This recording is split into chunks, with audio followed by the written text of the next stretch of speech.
สวัสดีค่ะยินดีต้อนรับทุกท่านเข้าสู่ DTC Alumni Talk ครั้งที่2ค่ะ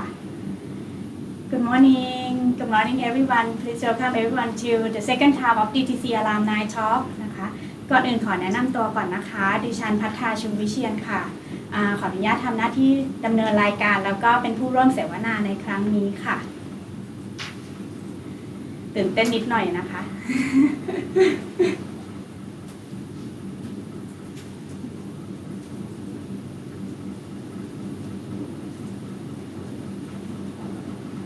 ขออนุญาตค่ะขออนุญาตได้พูดถึงกำหนดการในวันนี้นะคะเราจะเริ่มต้นด้วยการเปิดงานเสวนาหัวข้อในวันนี้ก็คือธุรกิจอุตสาหกรรมบริการยุคหลังโควิด -19 ปรับตัวอย่างไรให้อยู่รอดอย่างยั่งยืนค่ะเราก็จะเริ่มเปิดงานด้วยอธิการบดีนะคะมิสฟราเกอร์นะคะเกอร์เบนแล้วก็ต่อด้วยนายกสมาคมศิษย์เก่าค่ะSo please welcome Ms. Frager to speak opening the DTC alumni number 2 ค่ะ please. Thank you, Patra. Thank you so much for organizing and moderating this event, which for me is a very important event for a number of reasons. First of all, it is important because it is bringing back alumni, graduates of Lusitania College to the college to interact and to discuss a very important topic. And for us, why these kind of alumni events are so important is because alumni are the ones who will carry the brand of Lusitania College in the industry, and the success of our alumni is the success of Lusitania College, and that is why it is so important for us at Lusitania College to have close relationships with these alumni and to support our alumni in the activities that they would like to undertake in order to interact, connect with each other, but also to keep up to date in terms of what is happening in the industry. And I think that's the second reason why I'm really excited to have this event hosted at DTC's platform online, is to discuss a very important topic for the industry that we serve at DTC by educating future talents from the industry, and of course our alumni who are working directly or indirectly in the hospitality industry. And of course the hospitality industry in Thailand, tourism, travel, has been impacted enormously by COVID and the pandemic that has now affected the world almost for 2 years. And we've seen the devastating effects on personal lives, those who've lost loved ones, and also on our economy here in Thailand. Pre-COVID, 20% of the Thai economy was directly or indirectly linked to tourism, travel, and hospitality. And the big question is, as we're now slowly but surely seeing light at the end of the tunnel, end of this pandemic, how are we going to come back, bring back tourism? And that will take time, and it will take effort. We've already seen that despite the country opening up on the 1st of November, tourists are not yet coming in en masse to return to Thailand to enjoy the beauties of this country. And that is why I think as an industry, we have a very important but also challenging task ahead of us to incorporate sustainability into the industry. Because I think we all agree that Thailand to continue to benefit from its fantastic resources, whether that is the beautiful beaches and the environment and the climate, that is one of the reasons why tourism was able to flourish here in Thailand, but also for the fantastic food here in Thailand. Sustainability is absolutely essential because we all know that our resources are not infinite and that we have to take care of them to benefit from them. And the reason why it is so challenging to come back from the pandemic in a more sustainable way is because it requires long-term investments on everyone's part. Traditionally, the hospitality industry is not really known for its long-term vision compared to other industries that tends to be much more short-term focused. Occupancy rate tonight and this week, and perhaps not it's traditionally not strength of customer industry. And I think one of the aspects of sustainability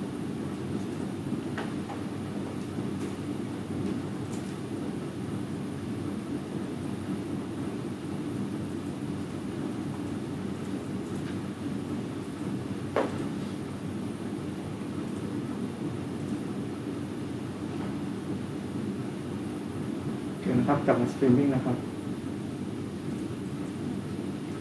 พร้อมครับได้เลยครับโอเคสวัสดีครับ ผมนายกิตานนท์เอี่ยมเสมอครับนายกส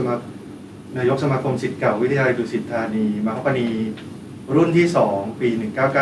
1997ก่อนอื่นต้องกราบขอบพระคุณท่านอธิการและก็วิทยาลัยดุสิตธานีที่เอื้อเฟื้อสถานที่บุคลากรและก็วิทยาการณปัจจุบันทำให้เราได้มาเจอกันในยุคของการแพร่ระบาดสถานการณ์การแพร่ระบาดไวรัสโควิด -19 ณ ปัจจุบันซึ่งก็ตรงกับหัวข้ออยู่แล้วที่เราจัดขึ้นก็คือเรื่องของการปรับตัวอย่างไรให้อยู่รอดอย่างยั่งยืนในยุคหลังโควิด -19 หวังว่าวันนี้ผู้ที่เข้าร่วมกิจกรรม DTC Talk ครั้งที่ 2 เนี่ยจะได้ประโยชน์กลับไปไม่มากก็น้อยผ่านทางประสบการณ์ของศิษย์เก่าผู้ที่เป็นแขกรับเชิญมาวันนี้2 ท่านอาจจะต้องฝากรบกวนทางวิทยากรเพื่อสอบถามให้เป็นประโยชน์มากที่สุดกับศิษย์เก่าศิษย์ปัจจุบันตลอดจนครูอาจารย์และบุคลากรที่ได้ร่วมกิจกรรมในวันนี้นะครับขอบคุณมากครับขอบคุณค่ะขอบคุณพี่โอ๊ตมากเลยนะคะครับขอบคุณครับอันนี้ก็คืออีกท่านหนึ่งผู้มีคุณวุฒินะคะนายกสมาคมศิษย์เก่าขอบคุณมากค่ะในลำดับต่อไปนะคะหลังจากที่ท่านอธิการบดีท่านมิสฟาก็ได้พูดเปิดงานพี่โอ๊ตได้พูดกล่าวเปิดงานแล้วจะขออนุญาตแนะนำแขกรับเชิญของพวกเรานะคะผู้มี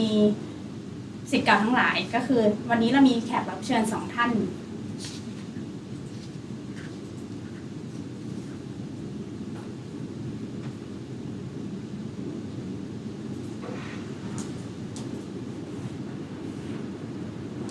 ท่านแรกนะคะคุณสิริพัฒน์สอนสกุลวิวัฒน์นะคะผู้ช่วยกรรมการผู้จัดการหน่วยงานด้านพัฒนาความยั่งยืนองค์กรบริษัทเจริญโภคภัณฑ์อาหารจำกัดค่ะศิษย์เก่าการจัดการโรงแรมสาขาหลักสูตรนานาชาติรุ่นที่4นะคะพี่มิวค่ะขออนุญาตเรียกพี่มิวนะคะค่ะ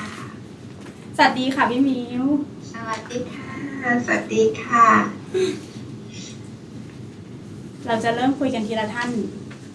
เริ่มคุยกันทีละท่านนะคะเราต่อด้วยแนะนำพี่เอ็กซ์เลยไหมคะในขออนุญาตเรียนเชิญ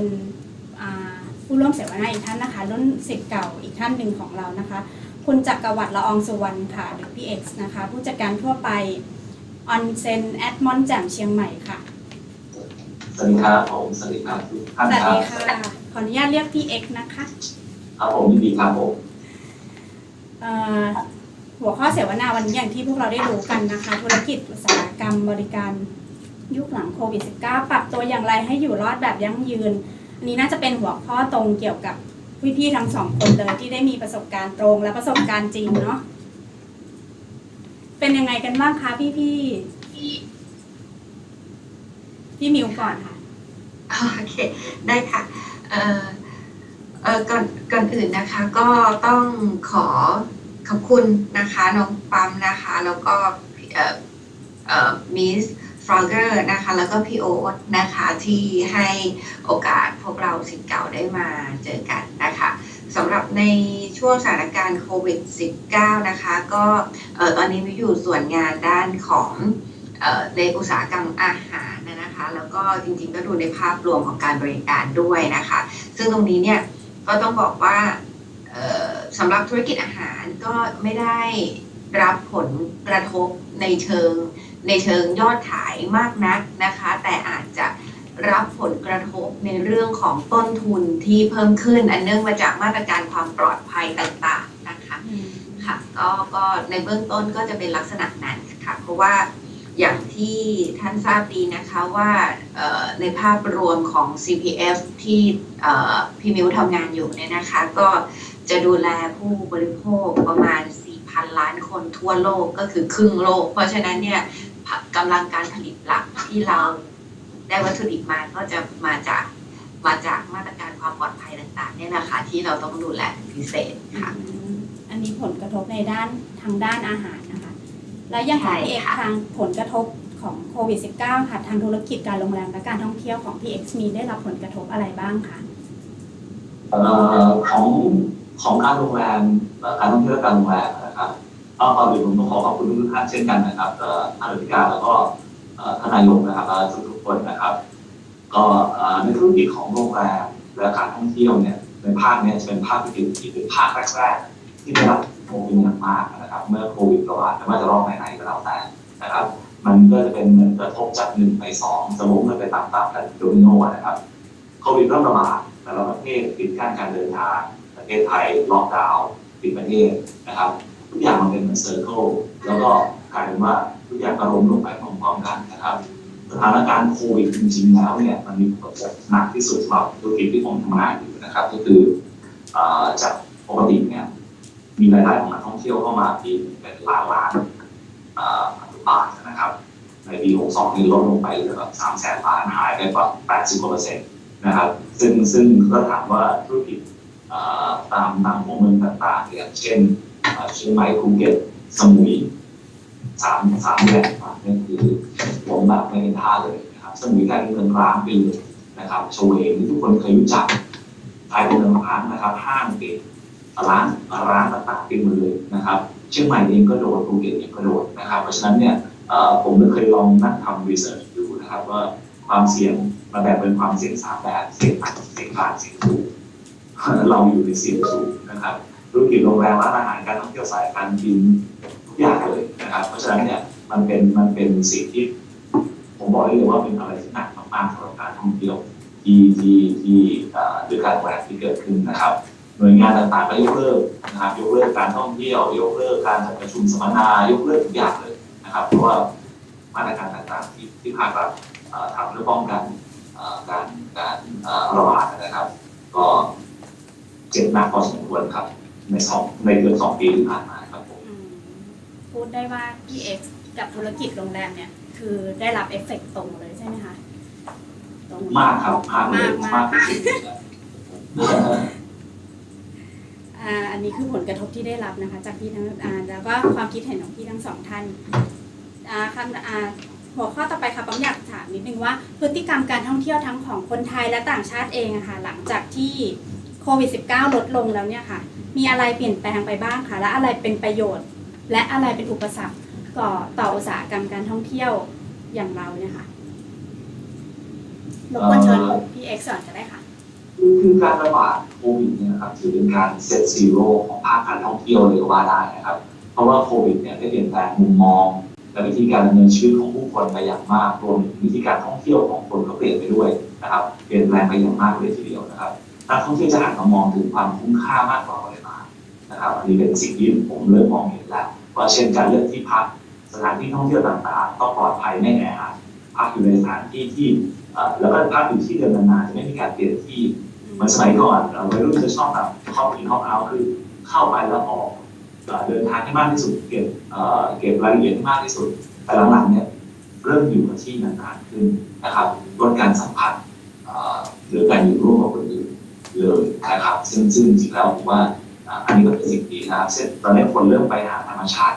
มากขึ้นนะครับอย่างที่เชียงใหม่เนี่ยในตัวเมืองเองเนี่ยเงียบมากนะครับนักท่องเที่ยวน้อยมากเพราะจริงๆแล้วในตัวของ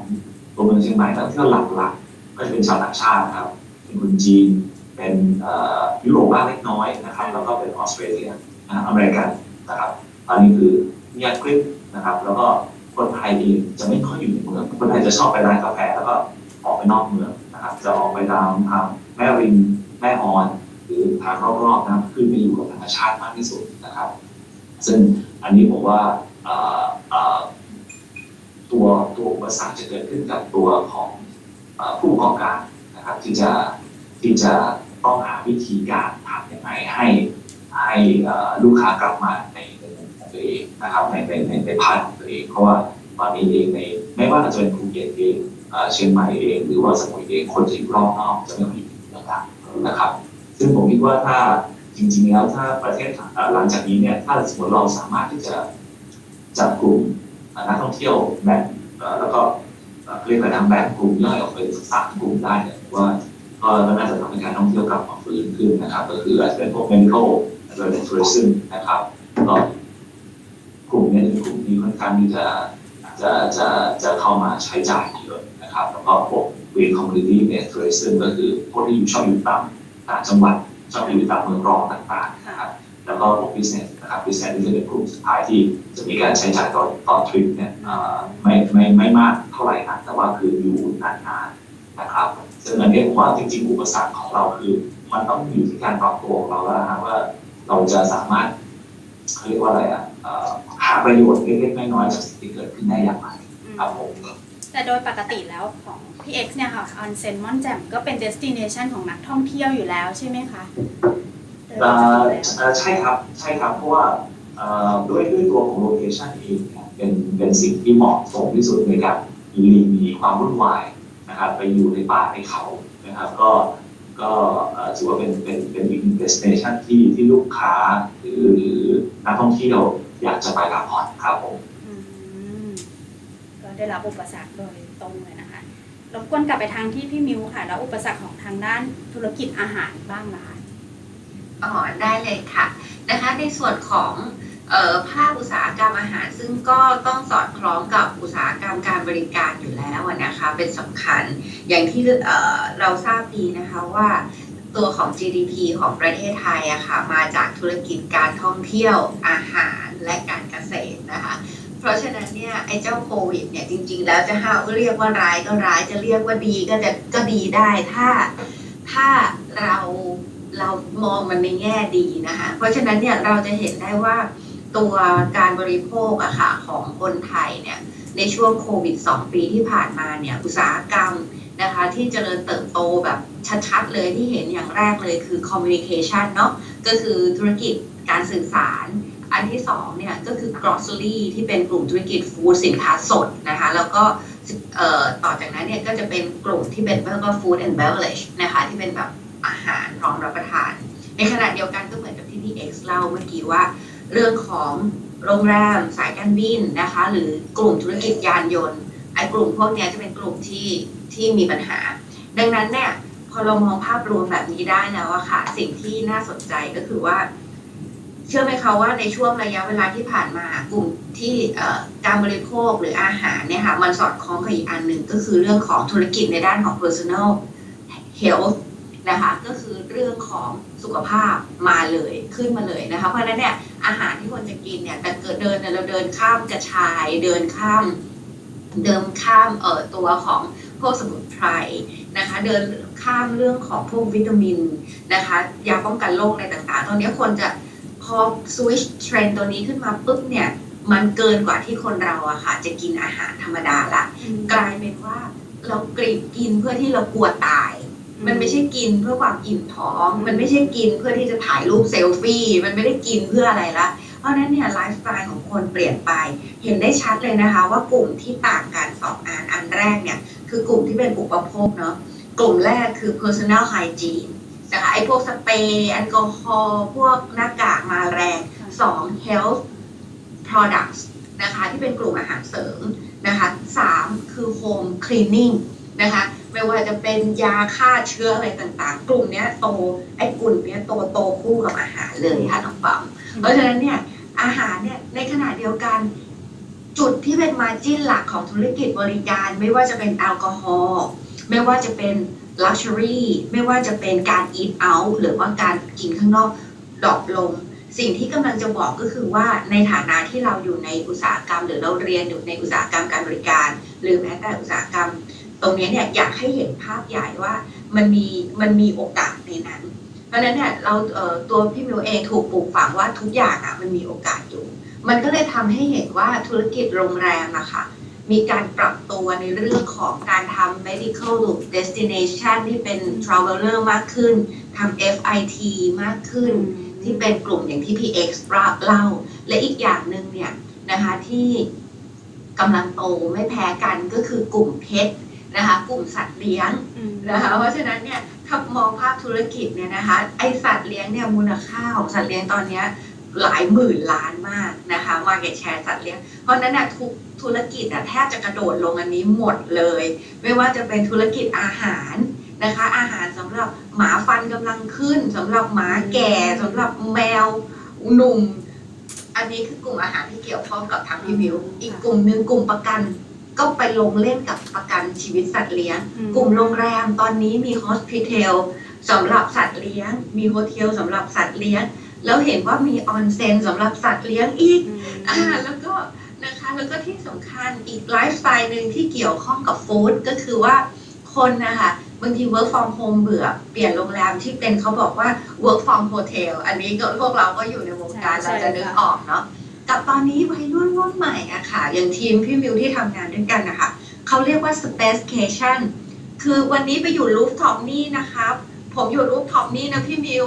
กินที่นี่กินนี่สปานี่และอีกวันหนึ่งกระโดดไปอยู่อีกรูฟท็อปหนึ่งดังนั้นการบริการอาหารเนี่ยมันมากกว่ารอจัดเลี้ยงละรอค็อกเทลราคาแพงรออะไรละมันคือเขาเรียกว่า flexible income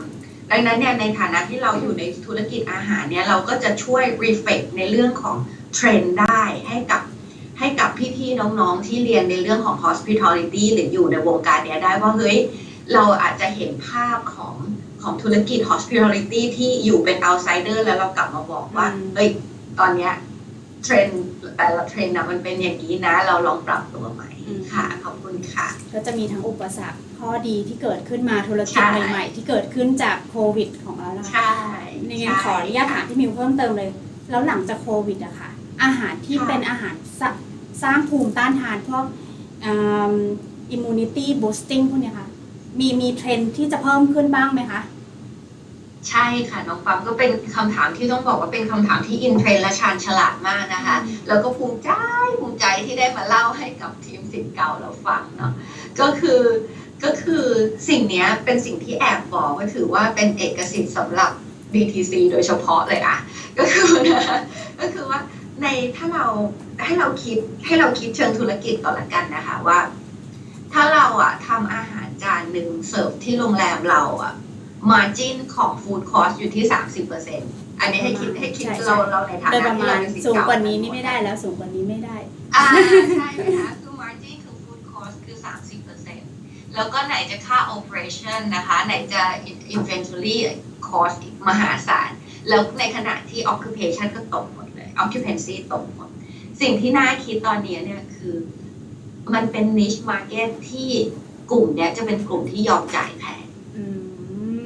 เพราะนั้นกลุ่มนี้จะเป็นกลุ่มที่ยอมจ่ายแพงแล้วกลุ่มนี้มีการเติบโตขึ้นเรื่อยๆแล้ว royalty สูงขึ้นเรื่อยๆและมันอยู่ใน opportunity ของอุตสาหกรรมที่พวกเราเรียนจบกันมาสิ้นนี่คือสิ่งที่กำลังจะบอกนะเพราะว่า opportunity ของ functional food microbiome food technology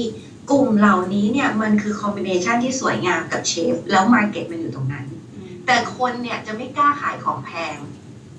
แต่ลืมไปว่าการที่ขายของแพงคือการที่อยู่stand on the top แล้วคุณจะไม่ต้องมาฟาดฟันราคานั่นคือสิ่งที่เทรนด์ของอุตสาหกรรมการบริการในทวีปที่หรือในประเทศที่เขาฟื้นไวฟื้นด้วยลอจิกนี้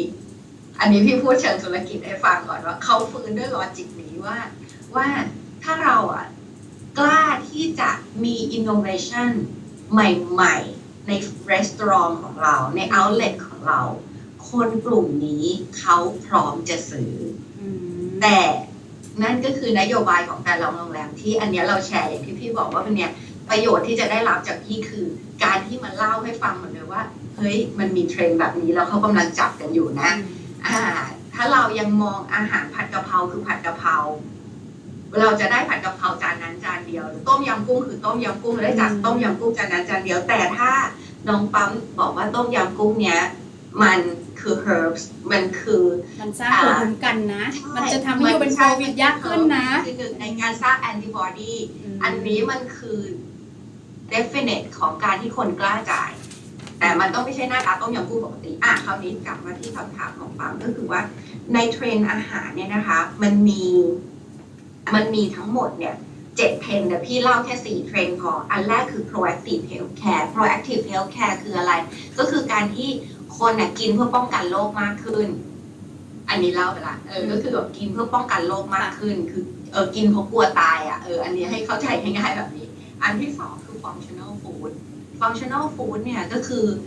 เป็นเบาหวานไขมันตับเลือดไต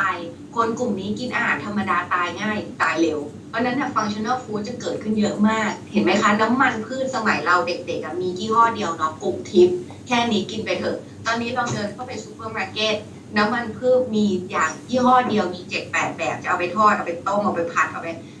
เหมือนกันถ้าโรงแรมเราคิดวิธีทำ functional food ได้น้ำมันใช้ปริมาณเท่ากันเปลี่ยนแบบหาสตอรี่ให้มันเหมือนที่เวลาโรงแรมแบบกลุ่มญี่ปุ่นทำกลุ่มสายเยอรมันสายยุโรปทำขายได้มากกว่าเดิมอย่างน้อย 2-3% ก็ยังดีกว่าที่เราจะขายแบบปกตินะคะอันที่3คือออร์แกนิกอันนี้รู้อยู่แล้วและอันที่4คือโปรไบโอติกก็คืออิมมูนบูสเตอร์นะ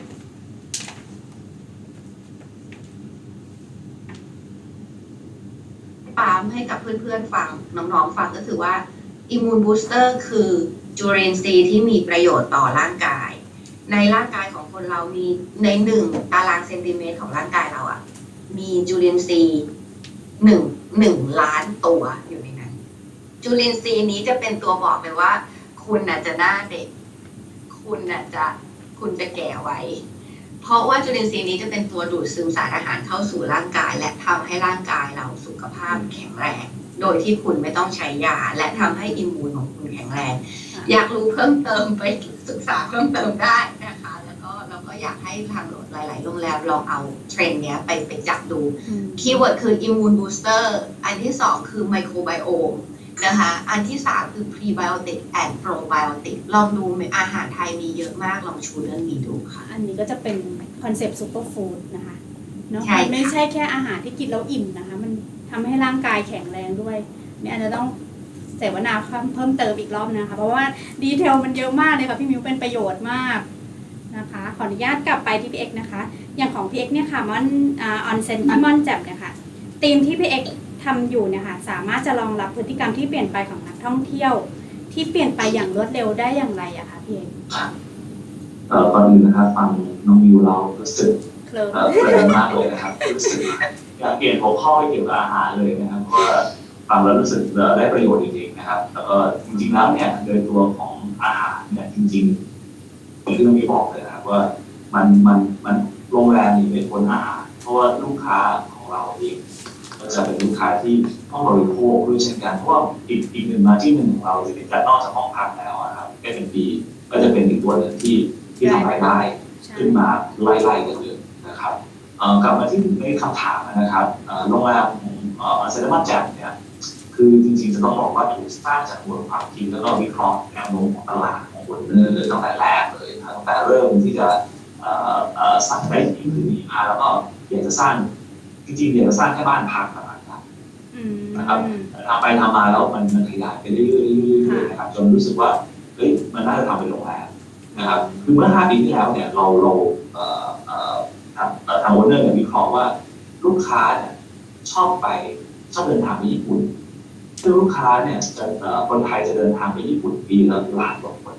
นะครับ ทางโอนเนอร์แล้วก็ทางผู้บริหารบอกว่าถ้างั้นเราขอแค่1%นะครับของลูกค้าที่เดินทางไปญี่ปุ่นปีละล้านเนี่ยมาเป็นลูกค้าของเราก็พอแล้วนะครับซึ่งก็เราก็เลยเปิดแค่16 ห้องนั่นเองนะครับส่วนแล้วเราก็โชคดีที่เราไปเจอแหล่งน้ำธรรมชาติซึ่งเป็นแหล่งน้ำที่ดีที่สุดแหล่งหนึ่งในประเทศไทยนะครับที่จริงๆแล้วมีบริษัทน้ำดื่มอยู่ใกล้ๆเราด้วยกันนะครับก็เป็นบริษัทที่ทุกคนรู้จักอยู่แล้วนะครับก็เมื่อเราได้ซอสต่างๆในพื้นที่ที่ดีโลเคชั่นที่ดีอากาศดีก็เกือบทั้งปีนะครับห้องสูงกว่าระดับน้ำทะเลประมาณ200 เมตรเพราะฉะนั้นเนี่ยมันจะมีความเย็นตลอดนะครับมีความเย็นมีหมอกอยู่ตลอดเวลานะครับแล้วก็ได้แหล่งน้ำธรรมชาติที่เป็นแหล่งน้ำแร่ธรรมชาติจริงๆเป็นแหล่งน้ำแร่ที่สามารถดื่มได้นะครับเป็นแหล่งน้ำแร่ที่เป็นแบบสำหรับบริโภคนะครับถ้าเรานำมาทำให้ลูกค้าได้สามารถแช่ตัวได้เนี่ยก็พอได้ซอสนี้มาแล้วเหลือแต่ตัวแบบนะครับเราก็ได้ตัวแบบที่มีความเข้าใจในสถาปัตยกรรมของญี่ปุ่นนะครับแล้วก็รู้จักเสน่ห์ของญี่ปุ่นรู้จักถึงความสวยงามแบบลึกซึ้งเลยนะครับซึ่งพอเมื่อเราได้รวมกันหมดแล้วเนี่ยมันก็เลยออกมาเป็นโรงแรมที่มีความคล้ายเหมือนญี่ปุ่นแต่มีบริการทั้งแบบโลคอลแล้วก็ในสไตล์ของญี่ปุ่นผสมกันนะครับซึ่งอันนี้เป็นจุดหนึ่งที่เป็นจุดเด่นที่ยังทำให้ลูกค้ารู้สึกอยากวนกลับมานะครับแต่ว่าจริงๆแล้วหลักๆของเราคือเราเป็นโรงแรมเล็กนะครับเราสามารถปรับตัวได้เร็วนะครับก็จะมีการปรับเปลี่ยนหลายๆอย่างเพิ่มเติมทุกปีลูกค้าเปลี่ยนไปก็จะลูกค้าไปก็จะได้เจอสิ่งใหม่ๆตลอดนะครับปรับเปลี่ยนตามพฤติกรรมการท่องเที่ยวของลูกค้าใช่ไหมคะใช่ครับแล้วก็ลูกค้าบางท่านก็จะบอกว่ามาทีไรมีความเปลี่ยนแปลงไปทุกทีเลยความเปลี่ยนไปบ่อยๆนะครับหมายถึงเราสร้างอะไรใหม่ๆให้ลูกค้าได้เสมอนะครับเพราะจริงๆแล้วผมว่ามีลูกค้าหลายกลุ่มที่อยากไปญี่ปุ่นแต่เดินทางไม่ไหวนะครับไม่มีเวลาเดินทางไม่ไหวในที่นี้หมายถึงคุณพ่อคุณแม่ที่ลูกๆตอนนี้เป็นวัยทำงานอยากที่จะพาคุณพ่อคุณแม่ไปพักผ่อนนะครับก็แต่คุณพ่อคุณแม่นั่งเครื่องบินไม่ไหวแล้วก็นั่งเครื่องบินมาเชียงใหม่มาแช่ออนเซ็น1 คืน 2 คืนพักผ่อนอยู่ด้วยกันแต่นี่ก็อันนี้นะมันก็ได้บรรยากาศเหมือนกันใช่ครับใช่กลับกันอาจจะดีกว่าญี่ปุ่นด้วยซ้ำไปนะคะพี่ขึ้นไปเชียงใหม่แบบสู้ไม่ได้จริงๆอ่ะจริงๆผมเป็นคนที่อินญี่ปุ่นมากชอบญี่ปุ่นมากแล้วผมไปทุกปีแต่ผมรู้สึกว่าญี่ปุ่นไปแล้วไม่เคยเบื่อเลยนะครับไปแล้วเรารู้สึกว่าเราอยากไปซ้ำๆเพราะเขามีอะไรใหม่ๆเยอะจริงๆเชียงใหม่ก็คล้ายๆญี่ปุ่นนะครับเคยเป็นเหมือน artistic city อ่ะเป็นแบบเมืองของศิลปะเมืองของพวกงานคราฟต์ต่างๆอะไรเงี้ยฮะจริงๆผมว่าญี่ปุ่นเองมีความคล้ายแบบจริงๆอ่ะคนญี่ปุ่นมันอยู่ในลำพูนและเชียงใหม่เยอะมากครับแล้วก็เขารู้สึกว่าอากาศมันไม่ได้เรียกว่าไม่ได้แตกต่างจากบ้านเขาเลยแล้วก็ผมก็เพิ่งทราบว่าจริงๆแล้วอ่ะคนญี่ปุ่นมาปลูกไอ้ตัววาซาบิต้นวาซาบิที่ลำพูนส่งกับญี่ปุ่นก็มีนะครับซึ่งผมว่าจริงๆแล้วเชียงใหม่มีความคล้ายเหมือนญี่ปุ่นมากพอสมควรนะครับก็ถือว่าเป็นความโชคดีนะครับที่มีการวิเคราะห์ตลาดมาตั้งแต่การเริ่มต้นการก่อสร้างครับผมอันนี้เริ่มต้นถูกตั้งแต่ต้นนะคะเพราะวิเคราะห์ผ่านจุดที่ถูกต้องแล้วก็เปิดไปถึงมาร์เก็ตที่ถูกต้องอย่างนี้สามารถเรียกได้ว่าโรงแรมที่เบกทำงานและเป็นผู้บริหารอยู่เนี่ยเป็น sustainability โรงแรมโฮเทลได้เลยถูกต้องไหมคะอย่างนี้ค่ะโรงแรมเบกมีจุดแข็งต่างจากโรงแรมทั่วไปยังไงอะคะพี่เอกคือจริงๆแล้วตัวของเรายังไม่ถึง sustain แบบเหมือนกับfull system เหมือนกับโรงแรมหลายโรงแรมนะครับที่เรารู้จักกันนะครับเราจริงๆโรงแรมที่มีจุด6 จุดนะครับโรงแรมนั้นจะค่อนข้างที่จะ full system มากกว่านะครับแต่ว่าของเราเองเนี่ยอย่างของตัวของคอนเซ็ปต์มั่นใจเองเราก็พยายามที่จะทำให้มัน sustain ที่สุดนะครับเช่นเครื่องทำน้ำร้อนในออนเซ็นเราใช้เป็นระบบฮีทปั๊มนะครับฮีทปั๊มคือการดึงความร้อนต่างๆรอบๆตัวของเครื่องหรือในอากาศทั้งหมดหรือความร้อนที่เหลือใช้ต่างๆนะครับเอามาแลกเปลี่ยนกันนะครับทำให้เกิดความร้อนในน้ำ ซึ่งจะประหยัดพลังงานออกไปได้ค่อนข้างเยอะแบบ70%เลยนะครับหลังจากที่ถ้าเรามีการเทียบกันระหว่างของต้มน้ำโดยเครื่องต้มน้ำด้วยการทำตัวเรียกนะคือทำร้อนนะครับก็ลดค่าใช้จ่ายลงไปประมาณ 76%นะครับซึ่งอันนี้เป็นอันหนึ่งที่เราได้ในบริษัทเองแต่ว่าในส่วนน้ำที่เรานำมาใช้เนี่ยมันเป็นน้ำจากธรรมชาติทำเสร็จแล้วเราบำบัดนะครับแล้วเราเอากลับคืนสู่ธรรมชาติครึ่งนะครับอีกครึ่งหนึ่งเราก็ใช้ในส่วนเป็นพาร์ทของสวนที่เป็นพาร์ทของต้นไม้นะครับแล้วก็คือทุกอย่างน้ำที่จะย้อนกลับไปสู่ธรรมชาติเราจะไม่มีการทิ้งเสียประโยชน์นะครับแล้วก็จริงๆแล้วตัวของอาหารต่างๆเนี่ยเราก็ใช้วิธีการได้จากชาวบ้านมาพักคือเราโชคดีที่เราอยู่ตรงกลางของโครงการหลวงนะครับซึ่งเราก็จะมีซอสต่างๆที่เราสามารถไปหาจากชาวบ้านได้นะครับแล้วก็คือทำให้มันยั่งยืนเต็มระบบแต่ว่าเราก็ยังไม่ถึงขั้นของโรงแรมอื่นๆที่เขาทำเป็น sustainability hotel เต็มระบบนะครับแต่เราก็จะพยายามให้มากที่สุดหลอดไฟก็จะใช้เป็นLEDที่หมดนะครับคือประหยัดได้ประหยัดเซฟได้เซฟให้ชาวบ้านได้ให้คือเราพยายามอยู่กับสิ่งแวดล้อมให้มากที่สุดเช่นกันครับผม กลับคืนสู่คอมมูนิตี้บ้างเมื่อมีโอกาส ใช่ครับใช่ นะครับ คะsustainability และ balancing ยังไงกับ profitability อะค่ะพี่ทั้งสองท่านขอเชิญพี่มิวก่อนละกันนะคะเรา balance sustainability กับ profitability ยังไงอะคะให้มันไปด้วยกันปิดใหม่พี่ปิดใหม่โอเคนะคะถ้าในการพูดเรื่องนี้นะคะว่า sustainability and profitability พี่มิวอยู่ในวงการ sustainability ก็ปีนี้ก็น่าจะปีที่15แล้วนะคะมันมีพัฒนาการของมันเยอะเลยน้องปั๊มค่ะแต่เดิมเนี่ยโรงแรมเราก็ถ้าอาหารเหลือเป็น food waste เราไปบริจาคเด็กเนาะหรือไปทาสีวัดทาสีอะไรนั่นคือประมาณสัก14ถึง14 ปีก่อนแบบนี้คือโหคูลเลยเจ๋งพอมาวันหนึ่งเนี่ยโรงแรมเนี่ยก็ขยับตัวมาเป็นว่ามีอีกก่อนยุคดิจิตอลเนาะก็มีการเรื่องของ Green Hotel ลดการทำเป็น Sustainable Consumption เนาะคือลดการใช้ผ้าขนหนูอะไรเบดชีทอะไรต่างๆลดการใช้น้ำใช้ไฟอันนี้คือเรียกว่ากลางๆวันเนี้ยมันคืออีราที่3ละของวงการละก็คือการที่คุณจะอยู่แบบที่ยั่งยืนด้วยตัวคุณเองได้อย่างไรพอมันมาแบบนี้ปุ๊บเนี่ยในฐานะที่ตัวพี่มิวเองเนี่ยก็เป็นที่ปรึกษาในบางโรงแรมแล้วกันนะคะที่เขาอาจจะเห็นโรลโมเดลการทำพวก strategy ด้าน sustainability เนี่ยอย่างแรกเลยนะก็คือมันไม่จำเป็นต้องบาลานซ์นี่คือคำถามที่พี่กำลังจะแจ้งกลับว่ามันไม่จำเป็นต้องบาลานซ์เพราะ sustainability อ่ะมันคือกระดูกสันหลังของธุรกิจให้ธุรกิจเราอะอยู่รอดได้ sustainability มีแค่หลักคิดแค่3อย่างจริงๆเอาง่ายๆเลยคือลดต้นทุนเพิ่มรายได้สร้างนวัตกรรมนี่คือ implement ของมัน impact ของมันก็มีแค่3อย่างเหมือนกันคือเศรษฐกิจสังคมและสิ่งแวดล้อมลอจิกมันคือแค่นี้เลยเพราะฉะนั้นเนี่ยไอ้ที่พี่เล่าเมื่อกี้ว่าไปอาหารเราเหลือแล้วไปให้เขาอะเราได้ตังค์ไหมเราไม่ได้ตังค์ไอเนี่ยไม่เรียก sustainability แต่ถ้าโรงแรมนี้เนี่ยอย่างที่ตัวอย่างที่ดีอย่างที่พี่ X เล่าเมื่อกี้ว่าโรงแรมพยายามเปลี่ยนหลอดไฟเอา local raw material นั่นหมายความว่าพี่ X กำลังจะส่งเสริมการลดการ import ผักจากต่างประเทศเข้ามาทำให้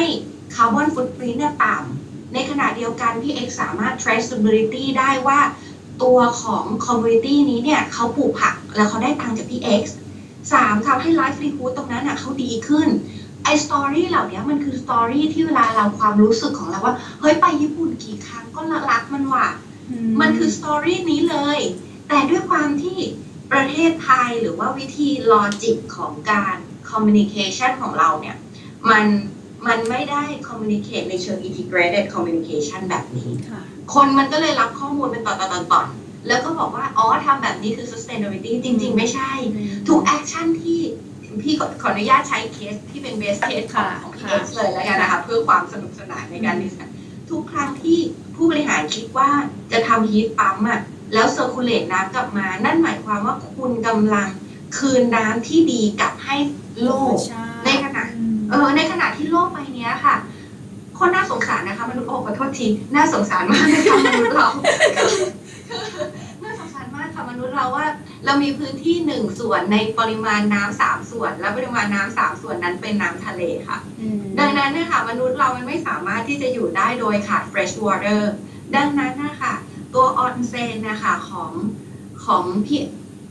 พี่ X นะคะเป็นส่วนหนึ่งในการเติม fresh water ให้กับคนให้กับลูกหลานนี่คือ sustainability ละดังนั้นแค่คิดที่จะเปลี่ยน heat pump แค่คิดที่จะ circulate น้ำแค่คิดที่จะเปลี่ยนหลอดไฟอ่ะนั่นคือคุณลดต้นทุนในขณะเดียวกันน่ะเมื่อคุณลดต้นทุนได้2รายได้คุณจะเพิ่มขึ้นเมื่อคุณรายได้คุณเพิ่มขึ้นคุณจะรู้ทันทีว่าคุณอ่ะจะมี wisdom ในการคิดแล้ว success through wisdom อันนั้นคุณจะมี wisdom ในการคิดแล้วว่าถ้าอย่างนั้นลองนวัตกรรมตัวอื่นพี่เป็นหนึ่งในที่ปรึกษาของ UNESCAP ของประเทศไทยนะคะก็คือสำนักงาน UN ประจำประเทศไทยในการทำ sustainability เรียกว่าเขาเรียกว่า greening the blue นะคะ blue คือสีของ UN เรามีหน้าที่ในการหนึ่งคือทำเขาเรียกว่า zero เขาเรียกว่า zero carbon นะคะก็คือ net zero carbon นั่นหมายความว่าอาหารที่กินใน UN นะทั้งหมดจะต้องเป็นอาหารอย่างที่พี่ X ทำคือจะต้องเป็นไม่มีการ import คือไม่ใช่เอาผักใส่เครื่องบินมาแล้วคุณบอกคุณรักโลกรักสุขภาพอันนี้ไม่ได้คุณต้องเป็นอาหารที่เป็น local food 2คุณจะต้อง organic 3คุณจะต้อง vegan เพราะว่าการที่เรากินเนื้อมากๆอาจจะปลดปล่อยก๊าซคาร์บอนไดออกไซด์นู่นนี่นั่นโน้นเยอะแยะไปหมดเลยดังนั้นจุดเหล่านี้ค่ะกลุ่มลูกค้าที่เขาชอบสตอรี่แบบนี้เขาพร้อมจะจ่ายมากกว่า 1-2 เท่าจึงเป็นที่มาว่าแบรนด์ positioning หลายๆอย่างมันเกิดขึ้นได้จากเรื่องตรงนี้เพราะฉะนั้นพี่ก็เลยย้ำอีกครั้งหนึ่งว่าการ balance profitability อย่ามองว่า balance กับ sustainability แต่ให้แนะนำว่าตัว sustainability คือกระดูกสันหลังของมันและ sustainability ไม่ใช่ expense ไม่ใช่ค่าใช้จ่ายฉันจะต้องจ่ายเท่านี้เพื่อที่ฉันจะต้องไปทำเปลี่ยนหลอดไฟ LED แต่มันคือ investment ที่จะให้กับเศรษฐกิจก็คือตัวคุณเองสังคมก็คือชุมชนรอบคุณและสิ่งแวดล้อมก็คือลดการปลดปล่อยก๊าซคาร์บอนไดออกไซด์เพราะในอีก10 ปีข้างหน้าเราจะมีคนในโลกของเรา4,000 ล้านคนและในอีก30 ปีข้างหน้าเราจะมีคนบนโลก 9,000 ล้านคนบนแผ่นดินเดิม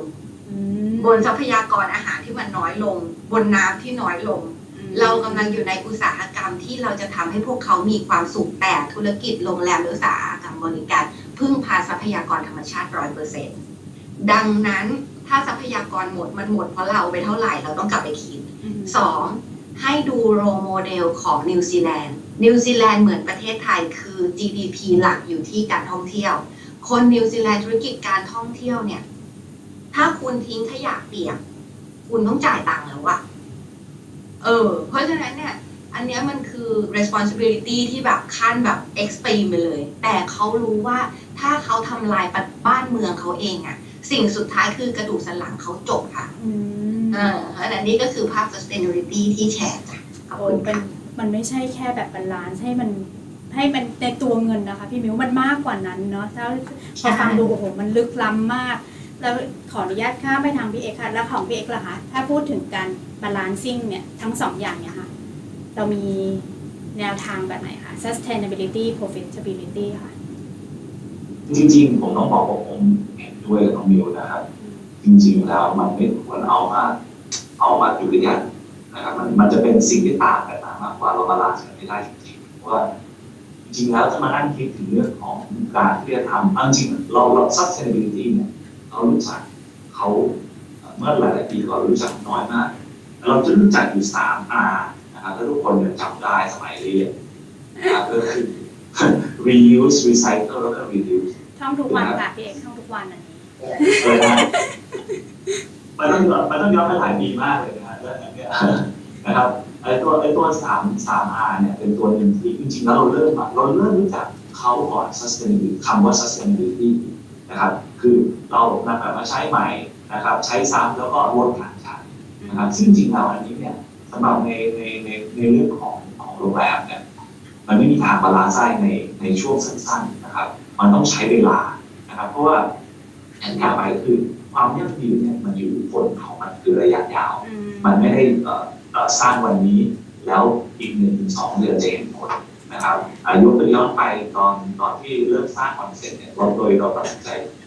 ซื้อเครื่องอีปั๊มเนี่ยโอ้ลงทุนหลายล้านมากนะค ห รับ ลายล้านใช่ไหมคะแพงเลยใช่ไหมคะ โอ้ตอนแรกคนก็เริ่มรู้สึกว่ามันลงทุนเยอะแต่ว่าสุดท้ายแล้วนะครับการประหยัดพลังงานเนี่ยเราเห็นผลได้เลยเราต้มน้ำตลอดทั้งวันนะครับเพื่อบริการลูกค้าตั้งแต่เช้าจนถึงค่ำนะครับเราสามารถผันความร้อนต่างๆเกิดขึ้นมันเอาความร้อนที่เหลือไปทำน้ำเย็นต่อทำอากาศอุ่นทำลมเย็นออกมาเพื่อกลับคืนสู่ธรรมชาติอีกมันก็เลยทำให้เกิดความบาลานซ์เกิดขึ้นนะครับในจุดนี้เนี่ยได้พูดถึงในการลงทุนเนี่ยมันมหาศาลแต่สิ่งที่ได้กลับมาไม่ว่าถ้าเดี๋ยวพูดถึงตัวเงินพูดถึงสิ่งที่ได้กลับมาก่อนว่าหนึ่งเราลดการใช้ลงนะครับทำให้มันเกิดการเขาเรียกอะไรนะบาลานซ์กันระหว่างการใช้แล้วก็การสูญเสียนะครับอันนี้ผมว่าเป็นสิ่งหลักๆที่เกิดขึ้นนะครับในส่วนของอื่นๆอย่างเช่นตัวของอย่างตอนนี้เองเราก็เมื่อก่อนเราต้องซื้อปุ๋ยซื้อทุกสิ่งทุกอย่างมาจากภายนอกนะครับตอนนี้เพื่อโรงงานมันผ่านไปเกือบ4 ปีแล้วเนี่ยเราเริ่มทำปุ๋ยเองนะครับเราเริ่มนำเศษอาหารที่เหลือมาทำปุ๋ยหมักนะครับเอาหญ้าต้นหญ้าที่เราตัดเนี่ยมาทำปุ๋ยหมักนะครับแล้วก็ใช้ในโรงแรมนะครับลดการซื้อผักแล้วก็เริ่มปลูกผักเราเองนะครับอันนี้ก็มีโปรเจกต์ปลูกพวกของจะเป็นอย่างพวกราสเบอร์รี่หรืออะไรเงี้ยครับเรากำลังจะดำเนินการปลูกเพิ่มเติมเพื่อที่จะให้มันบาลานซ์กันในระหว่างการใช้แล้วก็การนำเข้ามานะครับแต่ว่าอย่างที่แจ้งไปก่อนนั่นคือเราก็จะบาลานซ์ในการใช้งานกับหมายถึงว่ากับชาวบ้านด้วยเหมือนกันนะครับซึ่งพอย้อนกลับไปแล้วเนี่ยบอกว่าจริงๆแล้วในมุมของโรงแรมเนี่ยถ้าเริ่มถูกตั้งแต่แรกมันจะง่ายมันจะไม่ได้มันจะต้องเป็นตอนแรกเราถือเป็นการลงทุนในการเปิดนะครับแต่ถ้าเกิดสมมติเปิดมา10 ปีแล้วมาลงทุนใหม่แบบนี้ผมว่าจริงๆวันนี้หลายคนก็คงจะไม่ไหวเหมือนกันเพราะว่ามันถือว่าเป็นการลงทุนที่ใหญ่แต่ถ้าเกิดเราใครที่จะสร้างโรงแรมนะครับเริ่มไม่ถูกแต่แรกแล้วเราบอกได้ว่าสุดท้ายปลายทางแล้วเนี่ยprofitability มันรออยู่แล้วมันรอเราอยู่ปลายทางแล้วครับผมนี่คือวิสัยทัศน์ที่ดีของทั้งผู้บริหารแล้วก็ทั้งโอนเนอร์เองที่ต้องแต่เริ่มต้นนะคะ invest แต่ถ้าเราจะไปมองถึงตัวนั้นแอบน่ากลัวนิดนึงด้วยราคาที่มันแพงอะไรอย่างเงี้ยแต่ในระยะยาวที่เราจะได้อยู่ร่วมกับธรรมชาติคืนน้ำ fresh water คืนสู่กับธรรมชาติมันคุ้มค่านะคะใช่ครับช่วงนี้ก็เป็นช่วงเรียกว่าเป็นช่วงที่ดีขึ้นของโควิดที่ค่อยๆเห็นจำนวนผู้ป่วยลดลงแผนในอนาคตของพี่ๆทั้งสองค่ะที่มีความคิดเห็นเกี่ยวกับ new normal traveler อะค่ะเราจะรับมือกับนักท่องเที่ยวแนวใหม่ยังไงอะค่ะแมนพี่lady first ค่ะขอพี่มิวก่อน โอเคครับให้พี่เองพักหน่อยมองแชร์ให้3 มุมนะคะมุมนี้มันคือ selling point ล้วนๆเลยเพราะว่าแน่นอนเนาะเวลาเราบริหารธุรกิจหรือเราทำธุรกิจอะนะคะอย่างแรกคือถ้าเราโดนฟรีซสิ่งที่เราต้องกลับมาให้ได้มากสุดคือรายได้ก่อนแล้วนั้นเนี่ยมันโลกใบเก่ามันจบไปแล้วอะนะคะปั๊มเราไม่มีทางใช้ชีวิตกลับไปเหมือนโลกใบเดิมได้อีกต่อไปไม่ได้อีกแล้วใช่ไหมคะทุกอย่างเป็น อันนี้ new คือทุกสำนักทุกงานวิจัยทุกสิ่งทุกธุรกิจต้องยอมรับสิ่งนี้ก่อนอย่างแรกถ้ายอมรับสิ่งนี้ได้ปุ๊บเนี่ยสิ่งแรกคือต้องคิดในฐานะที่เราบริหารธุรกิจคือ selling point ที่มันได้เนี่ยมันมี3 เรื่องถ้าเกี่ยวพันกับอุตสาหกรรมบริการและอาหารเนี่ยนะคะอย่างแรกเลยเนี่ยเราเรียกว่า golden opportunities เนี่ยเช่นเล่าไปหมดละตัวของโอกาสที่เกิดขึ้นไม่ว่าจะเป็นdestination hub wellness hub pet hub elderly hub หรือsurgery hub ไอ้ฟูงเหล่านี้ค่ะ ใครทำก่อนคนนั้นชนะ อืม เพราะฉะนั้นเนี่ยสิ่งที่เราถ้าในภาพของถ้าพี่ใช้ความเป็น CPF หรือเครือเจริญโภคภัณฑ์มาแชร์นะคะ เราถูกปลูกฝังว่าปลาเร็วกินปลาช้าเพราะฉะนั้นเนี่ยหลายๆอย่างมันจะถูกมองโดยการ for 40 ปีล่วงหน้าในการบริหารงานทั้งหมด ค่ะ ดังนั้นเนี่ยก็เลยมาแชร์ให้พี่น้อง CTC ใช่ค่ะว่าถ้าเรามองเวลาเรามองธุรกิจที่เป็น golden opportunity อะค่ะ อีกพศใช่ไหมขออนุญาตปิดไมค์นิดนึงนะคะ ใครกำลังพยายามคุยกับเราอยู่ มีคนพยายามอยากจอย ขออนุญาตค่ะ ขอบคุณค่ะเจนพี่มิวตอบ คุยต่อเลยไหมคะ โอเคเนาะ โอเค ได้ค่ะ เพราะฉะนั้นเนี่ยนะคะตัว golden opportunities เหล่านี้ค่ะ ก็คือ first jumper แต่ first jumper จะต้องแลกมาด้วยการที่แบบเจ็บก่อนด้วยนะ เพราะฉะนั้นเนี่ยสิ่งที่มันจะไปคือมันก็ต้องมาดูว่าเรามีโอกาสตรงนั้นแค่ไหนใน golden opportunities ตรงนั้นนะคะยกตัวอย่างเช่น ถ้าในปัจจุบันอย่างเงี้ยอย่างเช่นถ้าพี่ทำธุรกิจเกี่ยวกับอาหารอย่างเงี้ยเราขายตัว functional food ให้เบื้องหลังค่อนข้างเยอะเราเปลี่ยนวิธีการปรับตัวของdelivery ให้ลูกค้าต่างๆทั้งโรงแรมโรงพยาบาลและ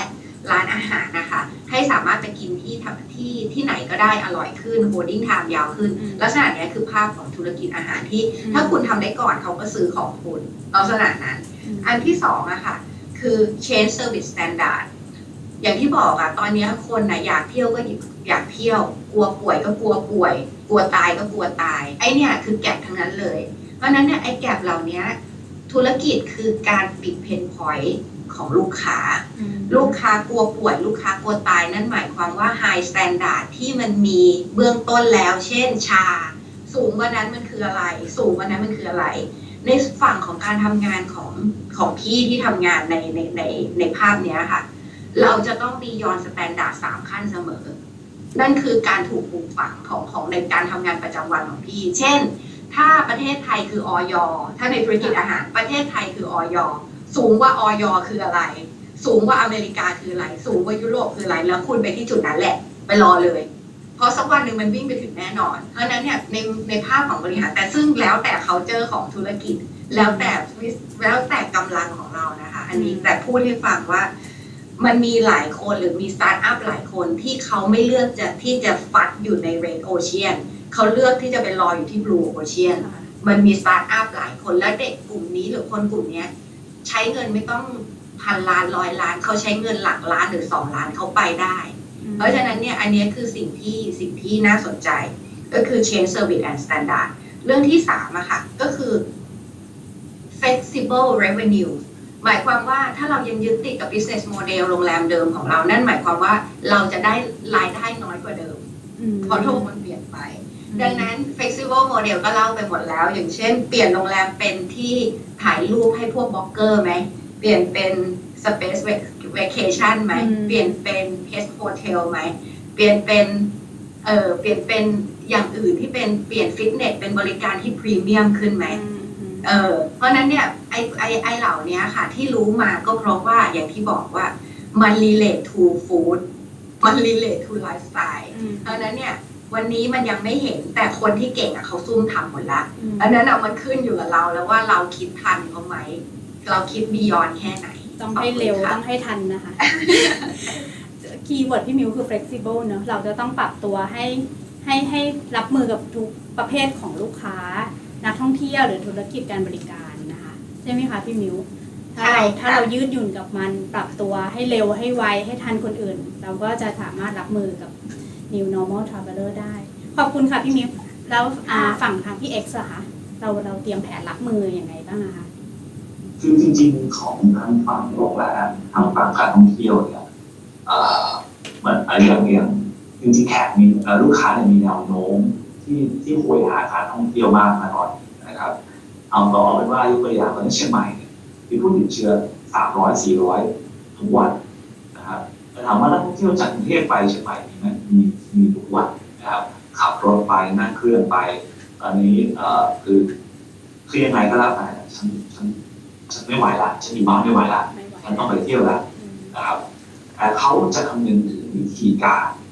ของสถานที่นั้นๆนะครับเขาจะรู้ว่าเราผ่านอะไรมาบ้างเช่นถ้าเรารู้จักก็คือเป็นมีชาพลัสนะครับแล้วก็ตัวอื่นๆที่สนับสนุนให้เห็นว่าสถานที่นั้นปลอดภัยนะครับเหมือนของอัลไซเมอร์จากเนี่ยพอชาพลัสมาปุ๊บเราทำยังไงดีพนักงานจะต้องฉีดวัคซีนแล้วอย่างน้อยๆ70%ของพนักงานทั้งหมดเราก็เลยปรึกษากันเลยว่าเราขออย่างนี้ได้ไหมเราลงทุนเงินสักก้อนหนึ่งฉีดซื้อวัคซีนให้พนักงานฉีดทั้งโรงแรมเลยนะครับก็คนเรื่องยอมทุกอย่างผ่านนะครับทุกคนได้ฉีดวัคซีนหมดเลยพร้อมกันนะครับอันนี้ทุกคนก็คือ 100%ก็เลยทำให้ออนเซ็นมั่นใจเป็นชาพลัสที่แรกๆหรือว่าเป็นที่แรกเลยในเชียงใหม่นะครับที่ได้ชาพลัสตัวนี้นะครับก็คือเราต้องปรับเปลี่ยนให้เร็วนะครับอยู่เฉยๆช้าๆแบบเรื่อยๆไม่ได้นะครับเราเหมือนที่น้องพี่บอกก็คือต้องคิดล่วงหน้าไป3 สเต็ปแต่ของผมคงไม่ถึงผมแค่1 สเต็ปก่อนนะครับค่อยๆขยับค่อยๆคลานเข้าไปนะครับซึ่งจริงๆลูกค้าเองมองถึงความสะอาดปลอดภัยสะดวกสบายนะครับ3 อย่างเนี่ยสะอาดสะดวกสบายนะครับปลอดภัยเนี่ยเป็นสิ่งสำคัญเราก็จะทำเป็นแผนเล็กๆนะครับแจ้งให้พนักงานแจ้งให้ลูกค้าจริงๆแจ้งให้ลูกค้าทราบตั้งแต่เริ่มจองห้องพักเลยนะครับแล้วก็ตลอดมาก็เราก็มีโปรโตคอลมาตลอดนะครับต้องก่อนจะเข้าโรงแรมได้คุณจะต้องมีเซอร์ติฟิเคตแม้กระทั่งลูกค้าที่จะมาทานอาหารในโรงแรมเองก็จะต้องมีเซอร์ติฟิเคตถ้าไม่มีเซอร์ติฟิเคตก็ไม่ให้เข้านะครับเพราะฉะนั้นเนี่ยเราต้องการจะซีลโรงแรมเราให้เป็นโรงแรมที่ปลอดภัยที่สุดนะครับแต่ลูกค้าเนี่ยอย่างไรก็ตามลูกค้าที่เป็นอย่างโรงแรมผมถือเป็น niche market เพราะว่ามันเป็นโรงแรมมีแค่16 ห้องเองนะครับลูกค้ามีกำลังซื้อแต่เราจะทำยังไงให้ลูกค้ารู้สึกว่าเขาจ่ายเพื่อความปลอดภัยเขาจ่ายเพื่อสิ่งที่เขาจะได้ต่างจากคนอื่นนะครับเขาอุตส่าห์ฝ่าฟันโควิดมาจากกรุงเทพแล้วมาเจอเชียงใหม่อีก400 คนใจแป้วแต่สนามบินแล้วทำยังไงต่อไปพอมาถึงโรงแรมสะอาดว่ะอย่างเงี้ยฮะซึ่งเราบางครั้งลูกค้าก็รับไม่ได้เพราะเรากว่าจะเข้าโรงแรมได้เนี่ยเหมือนจะตรวจไม่รู้ ATK กี่รอบนะถ้าขึ้นเครื่องบินก่อนไปถึงแล้วพี่เจ็บจมูกนะพูดถึง ATK เนี่ยพนักงานเราก็โดน ATK บ่อยมากเลยนะครับแบบบ่อยมากแล้วก็แต่ลูกค้าเองเนี่ยจะมีตัวเซอร์ติฟิเคตมาให้นะครับส่วนถ้าลูกค้ารู้สึกว่าวันนี้ฉันรู้สึก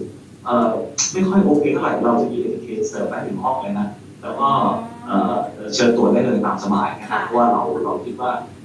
มันคือสร้างความเขาเรียกว่าอะไรนะสร้างความรู้สึกปลอดภัย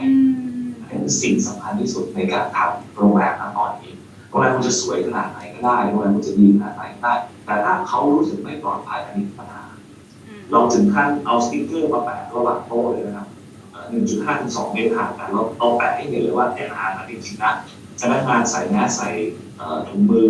นะครับแต่พอสุดท้ายแล้วลูกค้าทำไงรู้ไหมครับเดินถอดแมสแบบลุยอยู่ในออนเซ็นมีความสุขคือสิ่งเหล่านี้เนี่ยคือสิ่งหนึ่งที่เมื่อเขารู้สึกสบายใจเขารู้สึกว่ามันปลอดโปร่งโล่งสบายเขารู้สึกว่ามันสะอาดไม่ใช่ปัญหาละปัญหาคือเรามีห้องพอหรือเปล่าพอดีนะครับสะอาดปลอดภัยนะคะเป็นหลักเลย universal prevention นะคะอย่างที่เขาชอบใช้ขับศัพท์กันตอนนี้ใช่ไหมคะให้สะอาดปลอดภัยรู้สึกเซฟตี้รู้สึกว่าถอดหน้ากากแล้วฉันไม่กังวลอะไรแล้วอันนี้ถ้าเป็นคอนเซ็ปต์เราน่าไปมากเลยค่ะเด็กตอนนี้เต็มไปถึงเดือนไหนแล้วคะที่โรงแรมจริงๆก็ยังมีห้องว่างอยู่ครับก็ยังมีห้องว่างอยู่ครับต้องจองล่วงหน้านะคะถ้าใครอยากไปได้ดีครับแล้วพี่ๆทั้งสองคนมองแนวโน้มธุรกิจการท่องเที่ยวและธุรกิจที่พักอาหารในปีหน้าค่ะว่ามันจะเป็นอย่างไรอะคะในภาพของที่พวกพี่ๆคิดพี่มิวก่อนค่ะก็ในปีหน้าก็น่าจะปรับตัวดีขึ้นนะคะอันนี้ก็ reference จากการเชื่อมโยงในธุรกิจอุตสาหกรรมอาหารแล้วกันนะคะแล้วก็อย่างที่บอกค่ะว่าก็จะให้ความสำคัญกับเรื่องวัตถุดิบสูงขึ้นนะคะที่มาของวัตถุดิบนะคะรวมถึงเทคโนโลยีอาหารที่เพิ่มมากขึ้นในกลุ่มของ F&B แล้วกันนะคะในส่วนของอุตสาหกรรมการบริการเนี่ยพี่มองว่าสุดท้ายเนี่ย คนจะกลับมาธุรกิจการท่องเที่ยวในประเทศไทยอะค่ะมันน่าจะเป็นหนึ่งในการเติบโตที่เราเห็นชัดขึ้น อันนี้น่าจะภาพรวมเป็นแบบนี้นะคะ ขอบคุณค่ะ ในมุมมองของพี่เอ็กซ์ล่ะคะแนวโน้มธุรกิจปีหน้า ของพวกเราเอายังไงดี คือเราให้เป็นสองพาร์ทนะครับพาร์ทของนักท่องเที่ยวต่างชาติที่จะเข้ามาเมืองไทยพาร์ทนี้อาจจะชะลอตัวนะครับเพราะว่าโดย regulation ต่างๆมันมีการเปลี่ยนตลอดเวลานะครับตอนนี้ญี่ปุ่นเริ่มเปลี่ยนวิธีการครับนะครับการเดินทางใครจะผ่านใครจะไปอเมริกาผ่านญี่ปุ่นก็จะมี regulation ที่เปลี่ยนไปนะครับในทุกๆประเทศก็จะมีการเปลี่ยนแปลงในเรื่องระบบในเรื่องของการรักษาความปลอดภัยความสะอาดหรือความปลอดภัยต่างๆเปลี่ยนแปลงไปอันนี้ทำให้ยัง struggle อยู่ว่าจะยังไงดีจะซ้ายจะขวาแต่แนวโน้มของการท่องเที่ยวในประเทศไทยผมคิดว่าคนจะเริ่มเที่ยวคนไทยจะเริ่มเที่ยวในประเทศมากขึ้นนั่นหนึ่งไปต่างชาติไปต่างประเทศไม่ได้คือไปได้แต่มันจะมีความวุ่นวายมาก โปรเซสเยอะมากตรวจ72กว่าจะได้บินไปตรวจปลายทางกลับมาควอรันทีนอย่างเงี้ยใช่ไหมคะมันก็เป็นอีกปัจจัยหนึ่งนะคะคือในลูกค้าระดับบนนะระดับแบบท็อปของประเทศไทยเนี่ยไปได้สบายมากนะครับไปเจ็ตหรืออะไรก็แล้วแต่จะกักตัวกี่วันก็ได้ไม่มีปัญหาแต่ตั้งแต่มิดทูโลอันเนี้ยจะค่อนข้างที่จะลำบากนะครับเขาก็เลยเลือกที่จะเที่ยวในเมืองไทยมากขึ้นอันเนี้ยการท่องเที่ยวในเมืองไทยจะเริ่มมีแก่ผมเชื่อว่าการท่องเที่ยวในประเทศไทยเริ่มกระตุ้นให้คนเที่ยวขอโทษนะครับเมื่อก่อนเนี่ยมันจะมีเมืองหลักเมืองรองนะครับเมืองหลักเมืองรองแต่ตอนนี้ผมคิดว่าคนพร้อมที่จะเที่ยวทุกเมืองที่พร้อมจะรองรับนักท่องเที่ยวจริงๆออกไปหน้าปากซอยก็ดีใจแล้วนะคะตอนนี้จะบอกว่าไปเซเว่นนี่ดีใจไม่พวกเราเองนะพวกเราอยากเที่ยวนะฮะพวกเราไม่อยากเที่ยวแต่ว่าพอยของเราคือเราไปเที่ยวไม่ได้งานเราก็จะต้องทำจะต้องกักตัวอีก14 วัน12 วันโอ้เป็นไปไม่ได้นะครับเป็นไปได้ยากมากเราก็เลยคิดว่าพักผ่อนคนที่อยู่ในกรุงเทพเองอาจจะไปจังหวัดใกล้ๆนะครับอาจจะไปพัทยาไปหัวหินนะครับแต่ถ้าสมมติมีเวลายาวหน่อยก็ไปเชียงใหม่ภูเก็ตสมุยนะครับตอนนี้สมุยเองก็เริ่มที่จะกลับนะครับเริ่มที่จะบิวเองกลับมาภูเก็ตเองก็เริ่มที่จะดีขึ้นมีนักท่องเที่ยวเพิ่มมากขึ้นการใช้จ่ายเพิ่มมากขึ้นนะครับเชียงใหม่เองก็นักท่องเที่ยวหน้าหลายตามาก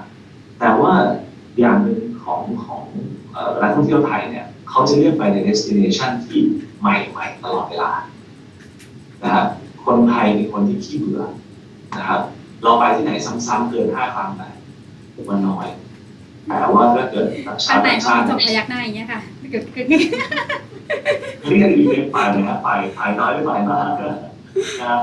ซึ่งจริงๆแล้วเนี่ยคนไทยคนที่เบื่อนะครับอยากจะไปหาอะไรใหม่ๆตลอดเวลา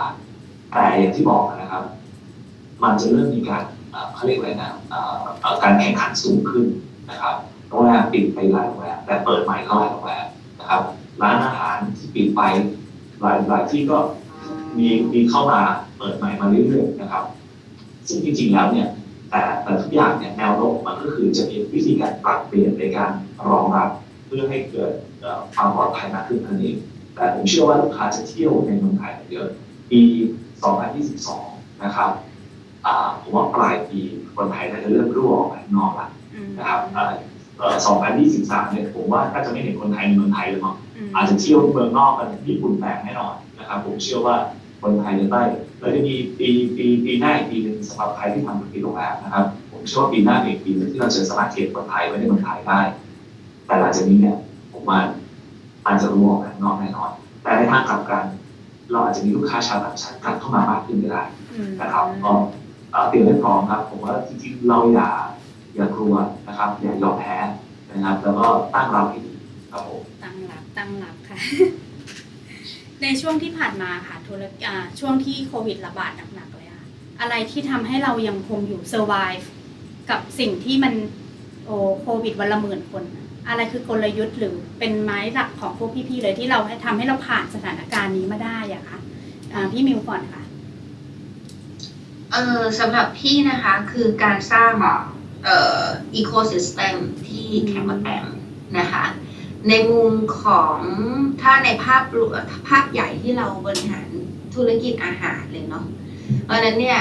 อย่างแรกเลยเนี่ยถ้า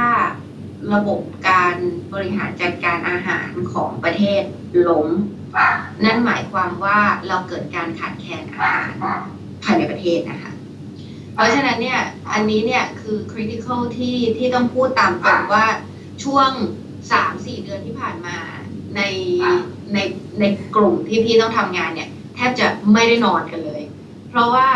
มีการล็อกดาวน์มีการระบาดนั่นหมายถึงว่าเมื่อระบาดเมื่อไหร่คนงานที่ผลิตอาหารโรงงานผลิตอาหารระบบโลจิสติกที่ขนส่งอาหารและบวกกับความตกใจของคนที่เข้าไปตุนอาหารนะคะดังนั้นเนี่ยไอ้เรื่องราวเหล่านี้คือการสร้างระบบอีโคซิสเต็มว่าในหนึ่งคือเราต้องผลิตพอเพียงสองเราจะต้องส่งมอบให้ลูกค้าร้านค้า จะมีเสียงขอโทษทีค่ะพี่มิวขอโทษทีมันจะมีเสียงบ๊อกบ๊อกบ๊อกมีจากบ้านพี่มิวไหมคะ อ๋อถูกต้องค่ะน้อง จะมีคนอยากไปจอย ที่เขาคงอยากร่วมเสวนาด้วยนะคะแล้วนั้นเนี่ยอันนี้ก็คือภาพรวมของ ecosystem นะคะที่อยากเล่าให้ฟังแล้วก็สุดท้ายก็น่าจะเป็นในเรื่องของ experience นะคะกับ engagement ว่าการทำงานเนี่ยไม่ว่าจะอะไรก็ตามสิ่งที่เราต้องฟังแล้วก็เข้าใจมากสุดก็คือต้องเข้าใจลูกค้าเราเองในวันที่ engagement ในวันที่ลูกค้าร้านอาหารหรือโรงแรมขนาดเล็กที่อยู่คู่ธุรกิจเรามาเขาฟุบเขาล้มเขาต้องปิดเขาต้องเอาคนงานออกการ engage กับ stakeholder ของเรากับ supplier ของกับลูกค้าของเราเนี่ยคือเราก็ต้องยืดหยุ่นในเรื่องของการยืดหนี้สินการส่งมอบวัตถุดิบไปก่อนการดำรงไว้เพื่อให้เขามีธุรกิจอยู่เพราะฉะนั้นสิ่งเหล่านี้ค่ะคือการสร้าง engagement ในธุรกิจก็เลยในฐานะที่เชื่อว่าหลายๆท่านก็เป็นผู้บริหารสิ่งเหล่านี้เนี่ยมันคือหนึ่งใน sustainability ด้วยซ้ำก็คือการที่คุณจะต้อง keep partner เอาไว้ให้ได้เพราะฉะนั้นเนี่ยในวันที่เขาฟื้นนะคะเขาก็จะไม่ทิ้งเราในขณะเดียวกันก็คือตัว experience จะเห็นปั๊มก็จะเห็นว่าในวงการอาหารหรือโรงแรมเองอ่ะจะมีการ collaboration กันแบบเยอะมากเหมือนนักร้องเลยเนาะอย่างเช่นแบบอย่างเช่นตอนนี้ CPX กับเลไอ้นี่ X กับไอ้นั่น X กับไอ้นี่มันก็คือการ multiply engagement ขึ้นไปเยอะๆเพราะนั้นเนี่ยถ้ารู้แล้วว่าโลกนี้มันเปลี่ยนไปสู้คนเดียวโอกาสชนะมันน้อยลงอะค่ะปั๊มดังนั้นเนี่ยการที่มันคงไม่ผิดมั้งถ้าสมมุติพวกเราไป X กับโครงการหลวงเพื่อให้ได้สลัดที่ดีมาเราไป X กับมูลนิธิใดๆเพื่อที่ให้มื้อนี้มันดีขึ้นดีกับสิ่งแวดล้อม X กับอันนี้เพื่อให้ได้ป่าผืนนี้มามูลนิธิห้วยขาแข้งหรืออะไรพวกนี้มันคือ opportunity ที่อยู่จะได้ best customer กลับมาเพราะนั้นอ่ะมันก็จะเป็นการที่เหมือนกับเราฉายไลในโลกใหม่แต่ถ้าเรายังอยู่ใน old businessมันก็จะอยู่ในโลกเก่าในขณะเดียวกัน currency ที่มันเพิ่มขึ้นอย่าง Bitcoin หรือว่าวิธีการจ่ายตังค์ต่างๆที่มันเป็น privilege มากขึ้นเป็น wallet มากขึ้นมันมากกว่าการเป็น member ของ hotel chain แล้วอะตอนนี้มันคือการที่คุณต้องจำเข้าไปใน digital currency ด้วยไอ้พวกเหล่านี้คือสิ่งที่มันว่าด้วยเรื่องอนาคตแต่มันไม่จำเป็นต้องใช้เงินทุนอย่างเดียวมันคือความพร้อมของวิสัยทัศน์แล้วก็ทีมงานที่จะเลือกว่าจะหัวหาดไหนก่อนเท่านั้นเองนะคะก็อันนี้ก็เป็นภาพรวมว่าในช่วงโรคระบาดในช่วงนี้เรา survive ยังไงขอบคุณค่ะขอบคุณค่ะ collaborate นะอยู่ร่วมกันได้เพื่อเราจะได้ผ่านจุดนี้ไปด้วยกันทั้งกับ partnership เองลูกค้าเองนี่ถือว่าเป็น supplier ที่น่ารักมากนะคะที่เข้าใจผู้บริโภคหรือว่าผู้ซื้ออย่างตรงจุดเลยขอบคุณค่ะพี่มิวอย่างของพี่ X อะคะอะไรที่มันทำไม้ตายเลยที่ผ่านจุดนี้มาได้นะ ผมอาจจะฟังแล้วดูตลกหน่อยนะครับแต่ผมจะมีอยู่3ตัวที่ใช้เมื่อผ่านปีที่แล้วมานะครับซึ่งจริงๆปีที่แล้วถือเป็นปีที่เรา success มากนะครับเป็นปีที่โควิดระบาดก็จริงแต่ว่าเป็นปีที่เรา success ที่สุดนะครับแล้วก็เป็นปีที่เราสามารถที่จะได้เห็นอะไรหลายอย่างนะครับอย่างเมื่อตอนโควิดระบาดเนี่ยช่วงมีนาเราเริ่มเอฟเฟกต์ละมีนาเมษาพฤษภา นะครับเข้ามิถุนายนนะครับแล้วหลังจากมิถุนายนจนถึงสิ้นปีทุกอย่างขึ้นหมดเลยนะครับแต่ในช่วง 3-4 เดือนที่เรา struggle อยู่ผมใช้อยู่ 3 อย่างนะครับเราแปลเป็นง่ายๆคือหุบย่อขยายนะครับ3 ตัวนะครับหุบก็คือหุบเมื่อภัยมานะครับเราหดตัวเองขึ้นไปนะสร้างเกราะป้องกันนะครับแล้วก็แต่ว่าหูเราจะปัดตลอดเวลาข้างนอกมีอะไรเกิดขึ้นบ้างนะครับเราจะหูเราจะปิดตัวเองอยู่ในเชลของเราอยู่ในกล่องของเรานะครับโดยที่ไม่ให้อะไรเข้ามากระทบเราเลยนะครับแต่หูเรายังฟังอยู่นะครับหลังจากนั้นเนี่ยเมื่อเราได้ข่าวสารทั้งหมดแล้วเราดูแล้วว่ามันต้องใช้เวลานานเราเลยย่อนะครับก็คือย่อให้ตัวเองเล็กลงมากที่สุดนะครับคัดแฟกทั้งหมดออกนะครับอะไรที่แต่เราจะเก็บตัวพนักงานไว้นะครับแต่ว่าส่วนอื่นเราลดค่าใช้จ่ายทั้งหมดลงนะครับง่ายๆเลยเหมือนอาหารพนักงานนะครับปกติเราจะมีเช้ากลางวันเย็นไม่เหมือนกันใครที่ทำงานโรงแรมจะรู้เลยว่าอาหารโรงแรมพนักงานโอ้โหเทียบเลยนะครับดูหลามากเราตัดทุกอย่างนะครับตัดในที่นี้หมายถึงว่าเราต้องทำอาหารให้ซ้ำกันในกลางวันกับกลางคืนในมื้อกลางวันและมื้อค่ำนะครับเพื่อลดต้นทุนนะครับหรือลดการทำงานพนักงานน้อยลงนะครับก็จะมีการประหยัดเรื่องของพลังงานประหยัดเรื่องของอาหารนะครับทุกอย่างเราจะย่อลงทั้งหมดนะครับแต่โดยจริงๆแล้วตัวพนักงานเรายังเยอะนะครับและส่วนหลังจากนั้นเนี่ยเมื่อเราหายใจได้เต็มท้องแล้วเราลองมันขยายเมื่อทุกอย่างพร้อมเราขยายทันทีเลยนะครับเริ่มทันทีแล้วก็เคลื่อนไปข้างหน้าเลยโดยที่ไม่ต้องมานั่งเซตทีมใหม่ไม่ต้องมานั่งเทรนนิ่งกันใหม่นะครับผมก็เลยเรียกจุดนี้ว่าหุบย่อขยายนะครับอันนี้เลยทำให้เรารอดมาถึงทุกวันนี้ ข้อแรกนี่คืออะไรนะคะผูกเหรอคะ หุบครับหุบคือหุบลงเหมือนดอกไม้หุบครับ ผูกไว้ค่ะ หุบแล้วก็ย่อลงนะครับแล้วก็พอย่อเสร็จปุ๊บพอก็ขยาย พร้อมปั๊มชอบคำว่าย่อมากเพราะอะไรรู้ไหมคะย่อของเบียดคือย่อคอสแต่ไม่ตัดคนนะคะคือมันเป็นความเข้าใจนะพนักงานที่โดนเลย์ออฟนี่มันเจ็บช้ำน้ำใจมากนะคะแต่คำว่าย่อของเบียดนี่ยังมีคำว่าเก็บคนไว้เหมือนเดิมไม่ตัดคนออกอันนี้มันคือแบบคีย์พอยท์ที่เราทำเมื่อวันหนึ่งที่เราพร้อมจะพังงาดอีกครั้งเราก็ขยายมันออกด้วยจำนวนคนที่ยังเก็บไว้ใช่ไหมคะ ใช่ครับ ขอบคุณมากค่ะพี่ รอดมาได้ เราผ่านพ้นมาได้คำถามน่าจะพอครอบคลุมเกี่ยวกับหัวข้อของธุรกิจอุตสาหกรรมการบริการยุทธหลังโควิด -19 ได้ประมาณหนึ่งแล้วนะคะอะไรนะคะมีคำถามเพิ่มเติมไหมคะมีใครมีคำถามเพิ่มเติมอะไรไหมเอ่ยพิมพ์เข้ามาในแชทได้นะคะ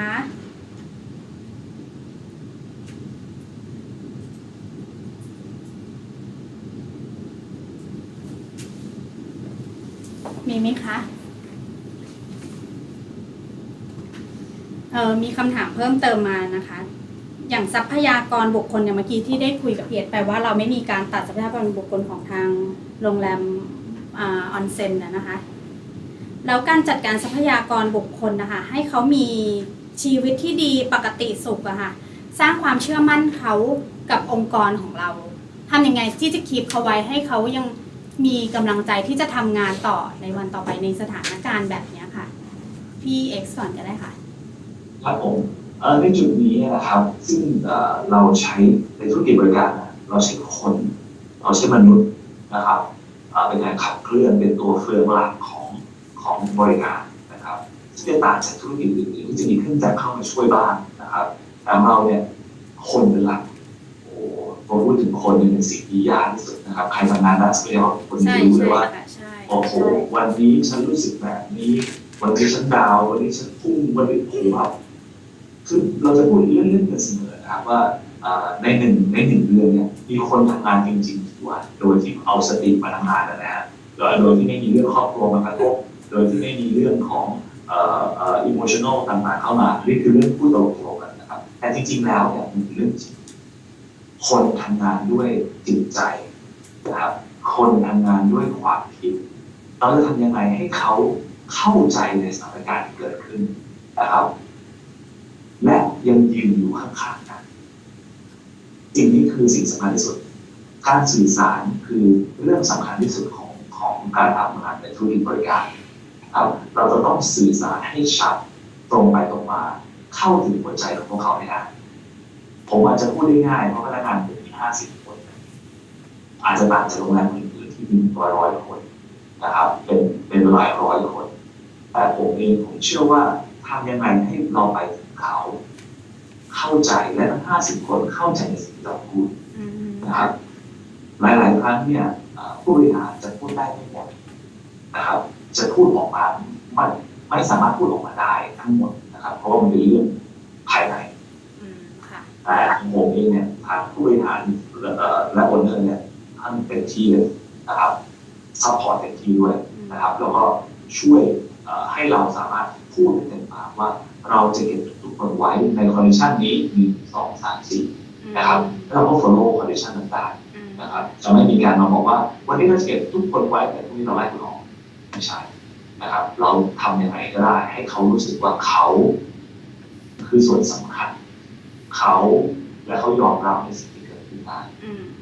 อันนี้คือสิ่งสำคัญที่สุดครับ Clear Communication จริงใจเปิดเผยนะคะกับพนักงานเนาะแบบให้เขาได้มี participation กับเราอะนะว่าตอนนี้เราอยู่ตรงไหนทำไมอย่างเงี้ยใช่ไหมคะพี่เอ็กซ์ให้เขารู้สึกร่วมอะเข้าใจถ้าเมื่อไหร่ปั๊มเชื่อว่าเมื่อไหร่ที่เราจริงใจกับพนักงานเขาสามารถรับได้ แบบสามารถรับรู้ความรู้สึกของเราได้อะนะคะ ใช่ครับ โอ้อันนี้เป็นแบบเป็นตัวอย่างผู้บริหารที่ได้ใจอะเข้าไปนั่งในใจของพนักงานเลยนะคะแล้วทางฝั่งของพี่มิ้วล่ะคะพัฒนาเขาเรียกว่าอะไรดูแลทรัพยากรอย่างไรอะคะทรัพยากรบุคคลเนี่ย ในมุมของภาคอุตสาหกรรมแล้วกันเนาะว่าพี่พูด2 มุมแล้วกันเดี๋ยวพอมุมหลังเนี่ยจะดูดาร์กกว่าพี่เอ็กซ์เลยเหมือนกับฉายภาพดาร์กให้ดูเลยนะคะรู้สึกอยากฟังเรื่องดาร์กมากกว่าเพราะนั้นเนี่ยนะคะอย่างแรกเลยนะคะว่าถ้ามองภาพธุรกิจเนาะทรัพยากรเนี่ยมันก็คือ man money machine เนาะเพราะนั้นแน่นอนถ้าภาพอุตสาหกรรมอาหารนะคะมันก็วิ่งไปทางโรบอติกหมดแล้วล่ะนะคะในอนาคตนะคะด้วยหนึ่งก็คือการบริหารจัดการคนอย่างที่เราบอกว่าเหมือนที่พี่เอ็กซ์พูดเมื่อกี้ตอนเสวนาเลยว่าคนมีสติสตางค์ทำได้สติสตางค์แต่ละวันเต็มที่เนี่ยมันมากน้อยไม่เท่ากันแต่ตรงนั้นมันไม่ใช่ปัจจัยหลักเนี่ยมันอยู่ที่ปริมาณการบริโภคที่มันมีสูงขึ้นดังนั้นออโตเมชันคงต้องมีแน่นอนนะคะในอุตสาหกรรมอาหารในขณะเดียวกันแล้วคนเอาไปไหนสิ่งที่มันต้องทำก็คือการรีสกิลสิ่งที่ภาพที่ด้วยความที่พี่มิวอยู่ในอุตสาหกรรมนะคะเพราะฉะนั้นเนี่ยเพื่อนร่วมงานของบริษัทเดียวกันมี 60,000 คนการบริหารคน 60,000 คนให้เข้าใจในสิ่งเดียวกันได้เนี่ยมันเป็นเรื่องที่เป็นไปได้ยากที่สุดละดังนั้นเนี่ยการทำงานก็คือว่าจับคนบริหาร reskill and upskill นี่คือสิ่งที่กำลังทำณวันนี้เลยนะคะเพราะฉะนั้นเนี่ยไม่ว่าคุณจะเล็กกลางหรือใหญ่คือ reskill ว่ามันมีสกิลบางสกิลที่มันไม่จำเป็นต้องใช้ในโลกใบใหม่เราไม่ได้บอกว่าโลกใบเก่ามันแย่แต่โลกใบใหม่มันมีสกิลใหม่ๆเช่นในเรื่องของ digitalization การทำงานร่วมกับแอปพลิเคชันการบริหารจัดการหลายๆเรื่องที่จะต้องผ่านระบบดิจิทัลหลายๆเรื่องพวกนี้อันนี้คือการที่ up skill แต่ในขณะเดียวกันการ re skill คือการทำให้การบริการของเราแหลมคมขึ้นการเอา digitalize มาทำดู insight ลูกค้ามากขึ้นการดู Facebook หรือการ monitor marketing หรือ sales เราที่ลึกขึ้นลึกเท่าไหร่เท่ากับเราได้ลูกค้ามาง่ายเท่านั้นอันนี้คือฝั่งขาวใสแล้วกันเนาะพอมาในฝั่งดาร์กอันนี้ต้องบอกตามตรงเทรนด์อันนี้เป็น F&B นะคะคงอาจจะไม่ได้เกี่ยวกับ Room Division มากนะในภาพของ F&B หุ่นยนต์มาแน่นอนโรบอติกมาแน่นอนแล้วความตลกก็คือพี่ไปเป็นคอนซัลท์ให้กับธุรกิจ Restaurant Chain ในบางธุรกิจเนาะคนทะเลาะกับโรบอติกไปดึงเซ็นเซอร์มันออกโกรธมันทำงานเร็วแล้วมันทำงานดีมันทำให้เราตกงานแล้วเนี่ยมันก็งงเพราะว่ามันเดินตามตัว Wi-Fi มันก็งงเพราะนั้นเนี่ยมันทำให้เห็นเลยว่านี่คือ mindset ของคนที่เข้าใจว่าหุ่นยนต์จะมาแย่งงานทำ ในความเป็นจริงหุ่นยนต์ไม่ได้แย่งงานทำในความเป็นจริงก็คือมันเป็นสกิลที่หุ่นยนต์ทำได้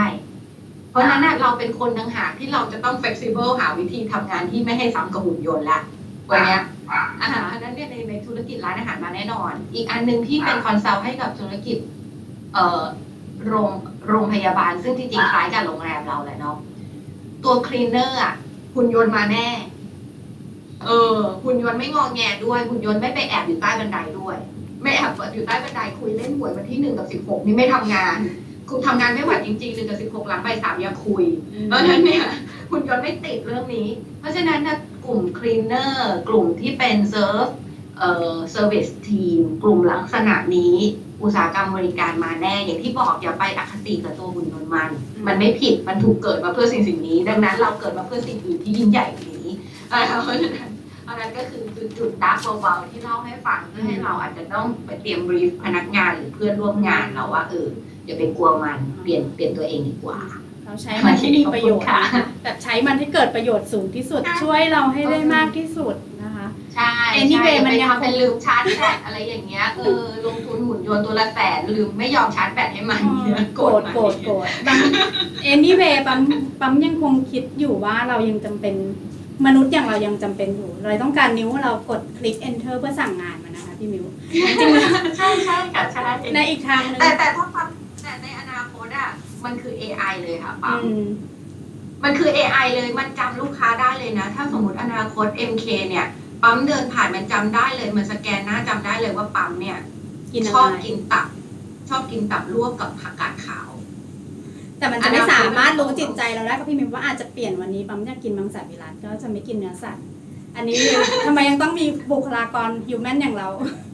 หาข้อดีให้บุคลากรฮิวแมนas a human อยู่ต้องแม่นเรื่องอินไซต์ของ customer หนักในอุตสาหกรรมบริการอันนั้นคือสิ่งที่น่าสนใจปั๊มขออนุญาตแชร์ประสบการณ์การดูแลบุคลากรในองค์กรของปั๊มเหมือนกันนะคะปั๊มจะใช้หลักเดียวกับพี่เอ็กซ์เลยคือจริงใจชัดเจนแต่สิ่งที่ปั๊มเชื่ออยู่เสมอว่าพนักงานจะต้องมีความสุขก่อนเขาจะต้องมีข้าวกิน3 มื้ออาหารจะต้องอร่อยแล้วเมื่อไหร่ที่พนักงานของพวกเราเนี่ยมีความสุขอ่ะเขาจะส่ง happiness ที่เขามีในใจเขาส่งไปให้ลูกค้าได้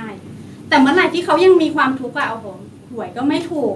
เมื่อกี้ทะเลาะกับลูกมาจะเอาความสุขที่ไหนจากตัวไป deliver ให้ลูกค้ามันเป็นไปไม่ได้เลยดังนั้นความสุขของพนักงานในองค์กรเป็นสิ่งสำคัญอย่างแรกถ้าเราดูแลเขาให้มีความสุขจากใจเขาจะส่งต่อให้ลูกค้า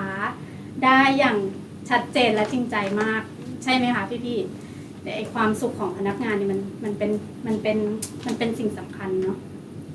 มีคำถามจากทางบ้านค่ะมีคำถามจากทางบ้านขออนุญาตถามพี่มิวค่ะมีเป้าหมายยอดขายปี 2565 ประมาณการรายได้เทียบเท่าเดิมปี 46 หรือต่ำกว่าปี 46 คะกรณีที่ยอดขายลดลง64ขอโทษค่ะในกรณีที่ยอดขายลดลงพี่มิวคิดว่ายอดขายกลับมาเฟื่องฟูอีกครั้งปี 65 หรือปี 66 ดีคะเน้นการตลาดการขายเป็นหลักในความคิดของพี่มิวเอาโจทย์อีกสักรอบไหมคะโอ้เป็นถือว่าเป็นโจทย์ที่แทนพี่ต้องเป็น CEO เลยนะใช่ค่ะอ่านดูนะแม่ตอนนี้เสียดายตอนนี้ยังไม่ได้เป็น CEO เลยท่านนั้นตอบในภาพรวมค่ะนะคะตัวรายได้ของบริษัทที่พี่ทำงานอยู่ประมาณ300,000 ล้านนะคะต่อปีไม่เยอะนะคะ300,000 ล้านเกือบเท่ากับครึ่งนึง300,000 ล้านต่อปีนึกไม่ออกมันเยอะมากน้อยแค่ไหนมันก็คืองบประมาณประเทศบางประเทศเลยนะคะเพราะฉะนั้นถามว่ามันใหญ่ไหมมันใหญ่แต่จริงๆแล้วอะค่ะตัวกำไรสุทธิที่เกิดขึ้นนะคะมันอยู่ที่ประมาณ 10-20% เท่านั้นเองก็คืออยู่ที่ประมาณ 30,000 ถึง 40,000 ล้านถ้าเทียบกับอุตสาหกรรมบริการนะคะถ้าเราชอบงานเศรษฐกิจนะคะแบบนี้เนี่ยแนะนำว่าลองไปดูยังไงเนี่ยถ้าคิดจะลงทุนอุตสาหกรรมบริการรวยเร็วกว่าอุตสาหกรรมเกษตรและอาหารเยอะค่ะเพราะฉะนั้นเนี่ยเราเรียนมาถูกทางแล้วค่ะทุกคนเราไม่ต้องไปอุตสาหกรรมการบริการอย่าเพิ่งย้ายงานนะคะเราเรียนมาถูกทางแล้วมาร์จิ้นสูงมาเยอะค่ะมาร์จิ้นอุตสาหกรรมบริการอยู่ที่ 50% นะคะถึง 60% นะคะเพราะฉะนั้นดีกว่าเยอะค่ะโอเค ดังนั้นนะคะตัวถามว่าตัวธุรกิจชะลอตัวไหมไม่ได้ชะลอตัวอย่างที่บอกนะคะว่ากลุ่มอุตสาหกรรมถ้าเรามองภาพใหญ่เนาะอันนี้เป็นคำถามเชิงเศรษฐกิจเนาะถ้าเรามองภาพใหญ่3ธุรกิจสำคัญอย่างที่บอกไปก็คือ telecommunication นะคะกลุ่มสื่อสารทั้งหมดนะคะที่กลุ่มอินเทอร์เน็ตกลุ่ม Wi-Fi กลุ่มทั้งหมดกลุ่มที่เป็นเกี่ยวกับสตรีมนะคะเกี่ยวกับสตรีมก็คือพวกเกมพวกสตรีมหนังพวก Netflix พวกต่างๆพวกนี้โตอุตสาหกรรมอาหารโตเพราะนั้นเนี่ยมันก็ไม่ได้กระทบในแล้วก็ไม่ได้กระทบในเชิงของโรคระบาดนะคะว่าเราก็มีการ security ในเรื่องของการผลิตแล้วก็การเลี้ยงสัตว์ค่ะเพราะฉะนั้นก็ไม่ได้กระทบปี65ก็โดยปกติก็จะมีการเติบโตอย่างต่อเนื่องนะคะเพราะฉะนั้นก็เชื่อว่าตัวโรคระบาดไม่ได้กระทบหรือชะลอตัวในเรื่องของธุรกิจอาหารนะคะในภาพของการรวมถึงการขายนะคะแต่ในภาพของการบริโภคหรือในภาพของธุรกิจอาหารที่ได้รับผลกระทบตรงนั้นต่างหากที่จะเป็นคลื่นลูกศรว่าเราจะช่วยให้คู่ค้าร้านค้านะคะอุตสาหกรรมต่างๆกลับมามีสภาพคล่องได้มากน้อยแค่ไหนนะคะอันนี้ก็จะเป็นอีกภาพหนึ่งค่ะก็คงจะเฟื่องฟูไม่ได้รับผลกระทบอะไรมากจากวิกฤตการณ์โควิด -19 นะคะสำหรับพวกใช่ค่ะของเรื่องด้านอาหาร อันนี้คือคำถามท้ายๆแล้วค่ะหากในอนาคตนะคะองค์กรจะต้องประสบปัญหาแบบเดิมอีกเนี่ยจะโควิดอาจจะเป็นโรคใหม่อะไรอย่างเงี้ยนะคะเราจะมีแผนการพัฒนาธุรกิจรับมือมันอย่างเฉียบขาดยังไงอะคะพี่อันนี้จริงๆแล้วเราก็ได้ฝึกปรือมาแล้วเพราะว่าก็เกือบ2 ปีที่เราอยู่กับโควิดมาอนาคตหากมันเกิดขึ้นอีกอะไรคือแผนการเฉียบขาดที่พวกพี่ทั้ง2 คนคิดว่าโอเคละฉันอยู่ได้ละพี่ X ก่อนค่ะก็ต้องจริงๆแล้วเราทราบอยู่แล้วนะครับว่าอย่างไรก็ตามวิกฤตแต่ละวิกฤตจะไม่มีทางเหมือนเดิมมันจะพัฒนาของมันไปเรื่อยๆนะครับมันจะพัฒนาของมันไปเรื่อยๆไม่มีทางที่โควิดจะกลับมาเหมือนเดิมเมื่อปี62อีกต่อไปมันจะเป็นโรคใหม่ๆเกิดขึ้นเรื่อยๆเป็นวิกฤตไม่ว่าจะเป็นเหมือนจำได้ไหมครับเมื่อมีไข้หวัดนกมีซามันได้หลอกมันทุกระลอกการท่องเที่ยวอุตสาหกรรมเป็นการที่โดนทุกระลอกเลยนะทุกโรคระบาดใช่ครับซึ่งจริงๆแล้วเนี่ยแต่ละระลอกเนี่ยมันจะมีการพัฒนาหรือเพิ่มความเข้มข้นของมันไปเรื่อยๆนะครับอย่างเดียวเลยนะครับที่ตอนนี้ผมคิดว่า1 ปีที่ผ่านมาเข้าปีที่2มันสอนผมรู้ว่าเราต้องอยู่หน้าวิกฤตยังไงคืออยู่หน้าวิกฤตนะครับการอยู่หน้าวิกฤตนั่นหมายถึงเราสร้างวิกฤตจำลองขึ้นมาทุกวันหรือทุกครั้งที่เราสามารถมีโอกาสสร้างตัวเมื่อสมัยก่อนตอนเราเรียนเราจะมีการสร้างตุ๊กตาขึ้นมาแล้วเราก็จะหาวิธีแก้ไขปัญหาจากตุ๊กตาเหล่านี้นะครับเช่นกันนะครับผมก็จะสร้างตุ๊กตาขึ้นมาว่าถ้าในปีอีก2 ปีข้างหน้าธุรกิจกำลังดำเนินไปอย่างดีแล้วมันเกิดวิกฤตขึ้นมาอีกล่ะเราจะทำยังไงเราสร้างเครื่องมือไว้ชุดหนึ่งในการแก้ไขปัญหาเครื่องมือชุดนี้อาจจะไม่พอนะครับเราจะต้องสร้างเครื่องมือหลายๆเครื่องมือโดยการจำลองตุ๊กตาขึ้นมาจริงๆแล้วในสโคปของการเกิดไวรัสมันก็อยู่ประมาณนี้แหละแต่มันจะอยู่กี่ปีเท่านั้นเองนะครับอย่างซาร์สมาแล้วหายไปอย่างอื่นๆมาแล้วหายไปจริงๆไวรัสมันเป็นสิ่งที่ไม่รักษาไม่หายอยู่แล้วมันจะเกิดระลอกของมันไปเรื่อยๆนะครับฉะนั้นเนี่ยแต่ทุกคนจะต้องคิดเสมอว่าวิกฤตเกิดขึ้นได้ทุกวันมันจะไม่ผ่านไปไหนและมันจะไม่หายไปไหนมันอยู่ข้างเราตลอดเวลาแต่ก็ต้องอิงไปทาง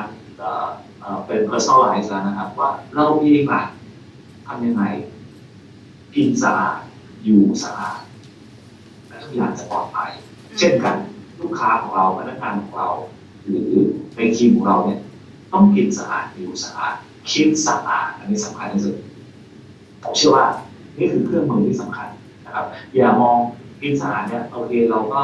ติดต่อน้องมิวได้นะครับที่กินสะอาดใครอยากรู้อยู่สะอาดมันก็เกิดจากการสอนเกิดจากการเทรนนิ่งนะครับเกิดจากการทำให้เราคุ้นเคยกับสิ่งเหล่านี้นะครับการคิดสะอาดอะไรเป็นคิดสะอาดอะไรก็แล้วแต่อย่าไปคิดลบมันเกิดขึ้นก็แก้ไขมันมีปัญหาเพื่อให้เราแก้นะครับ ถ้าเรากินสะอาดกินสะอาดกินสะอาดผมเชื่อว่ายังไงเราจะผ่านทุกๆวิกฤตไปได้ครับผม ค่ะเราต้องซ้อมรับมือกับมันทุกวัน เหมือนมันจะเกิดขึ้นแล้วอะไรอย่างเงี้ยใช่ไหมคะซ้อมไว้ก่อนกินสะอาดคิดสะอาดโอ้โหคือสุดยอดอะค่ะ positive attitude นะมันต้องสร้างนะคะมันต้องสร้างทำให้มันเกิดขึ้นขอบคุณค่ะพี่เอ็กซ์แล้วของพี่มิวล่ะคะ พี่พูดภาพ sustainability แล้วกันเลยแล้วกันเนาะ จริงๆแล้วเนี่ยถ้า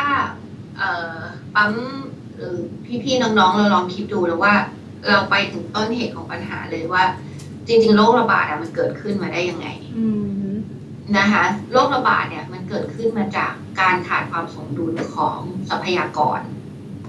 โรคมาลาเรียเกิดขึ้นได้จากการที่ปริมาณยุงเพิ่มขึ้นโรคเอดส์เกิดขึ้นได้จากป่าแห่งหนึ่งเหมือนกันโรคไข้หวัดนกเกิดขึ้นได้จากการอพยพของนกโรคโควิดเกิดขึ้นจากการติดเชื้อจากสัตว์ป่าสู่การบริโภคเพราะฉะนั้นอันนี้คือปัจจัยหนึ่งนะคะปัจจัยหนึ่งซึ่งมันมีการวิจัยที่ยังไม่ได้ชัดเจนทั้งหมดทั้งมวลเนี้ยอย่างที่พี่พูดเลย sustainability มันคือเศรษฐกิจสังคมและสิ่งแวดล้อมแต่ธุรกิจที่เกี่ยวข้องกับสิ่งแวดล้อมที่สุดคือธุรกิจการท่องเที่ยวและการบริการก็คือกลุ่มที่พึ่งพาทรัพยากรดังนั้นเนี่ยทรัพยากรเนี้ยแหละคือจะชี้เป็นชี้ตายธุรกิจเราอย่างแรกเลยเพราะฉะนั้นเนี่ยสิ่งที่กำลังจะบอกก็คือว่าในการทำในประสบการณ์นะคะเราเคยไปช่วยโรงแรมโฮมสเตย์ขนาดเล็กขนาดหนึ่งนะคะที่จังหวัดเพชรบูรณ์เขาบอกว่าเขามีรายได้เยอะมากนี่นั่นโน่นเราจะขยายโรงแรมสิ่งที่พอเราไปดูปุ๊บเราก็เลยบอกเขาเลยว่าจะน่าเศร้ามากนะถ้าน้ำตรงนี้มีสารเคมีเยอะแล้วสุดท้ายอะค่ะสิ่งที่มันพบก็คือมันเป็นจุดที่ปลูกกะหล่ำปีแล้วมีสารเคมีเยอะจริงๆสิ่งที่เขาทำเนี่ยก็คือแบบภายในไม่กี่ปีต่อมาคนนี้ก็คือป่วยเป็นมะเร็งปอดแล้วจะตายไปนั่นคือเรื่องดาร์กที่เล่าให้ฟังเพื่อที่กำลังจะสะท้อนกลับไปว่าโรงแรมของเราเนี่ย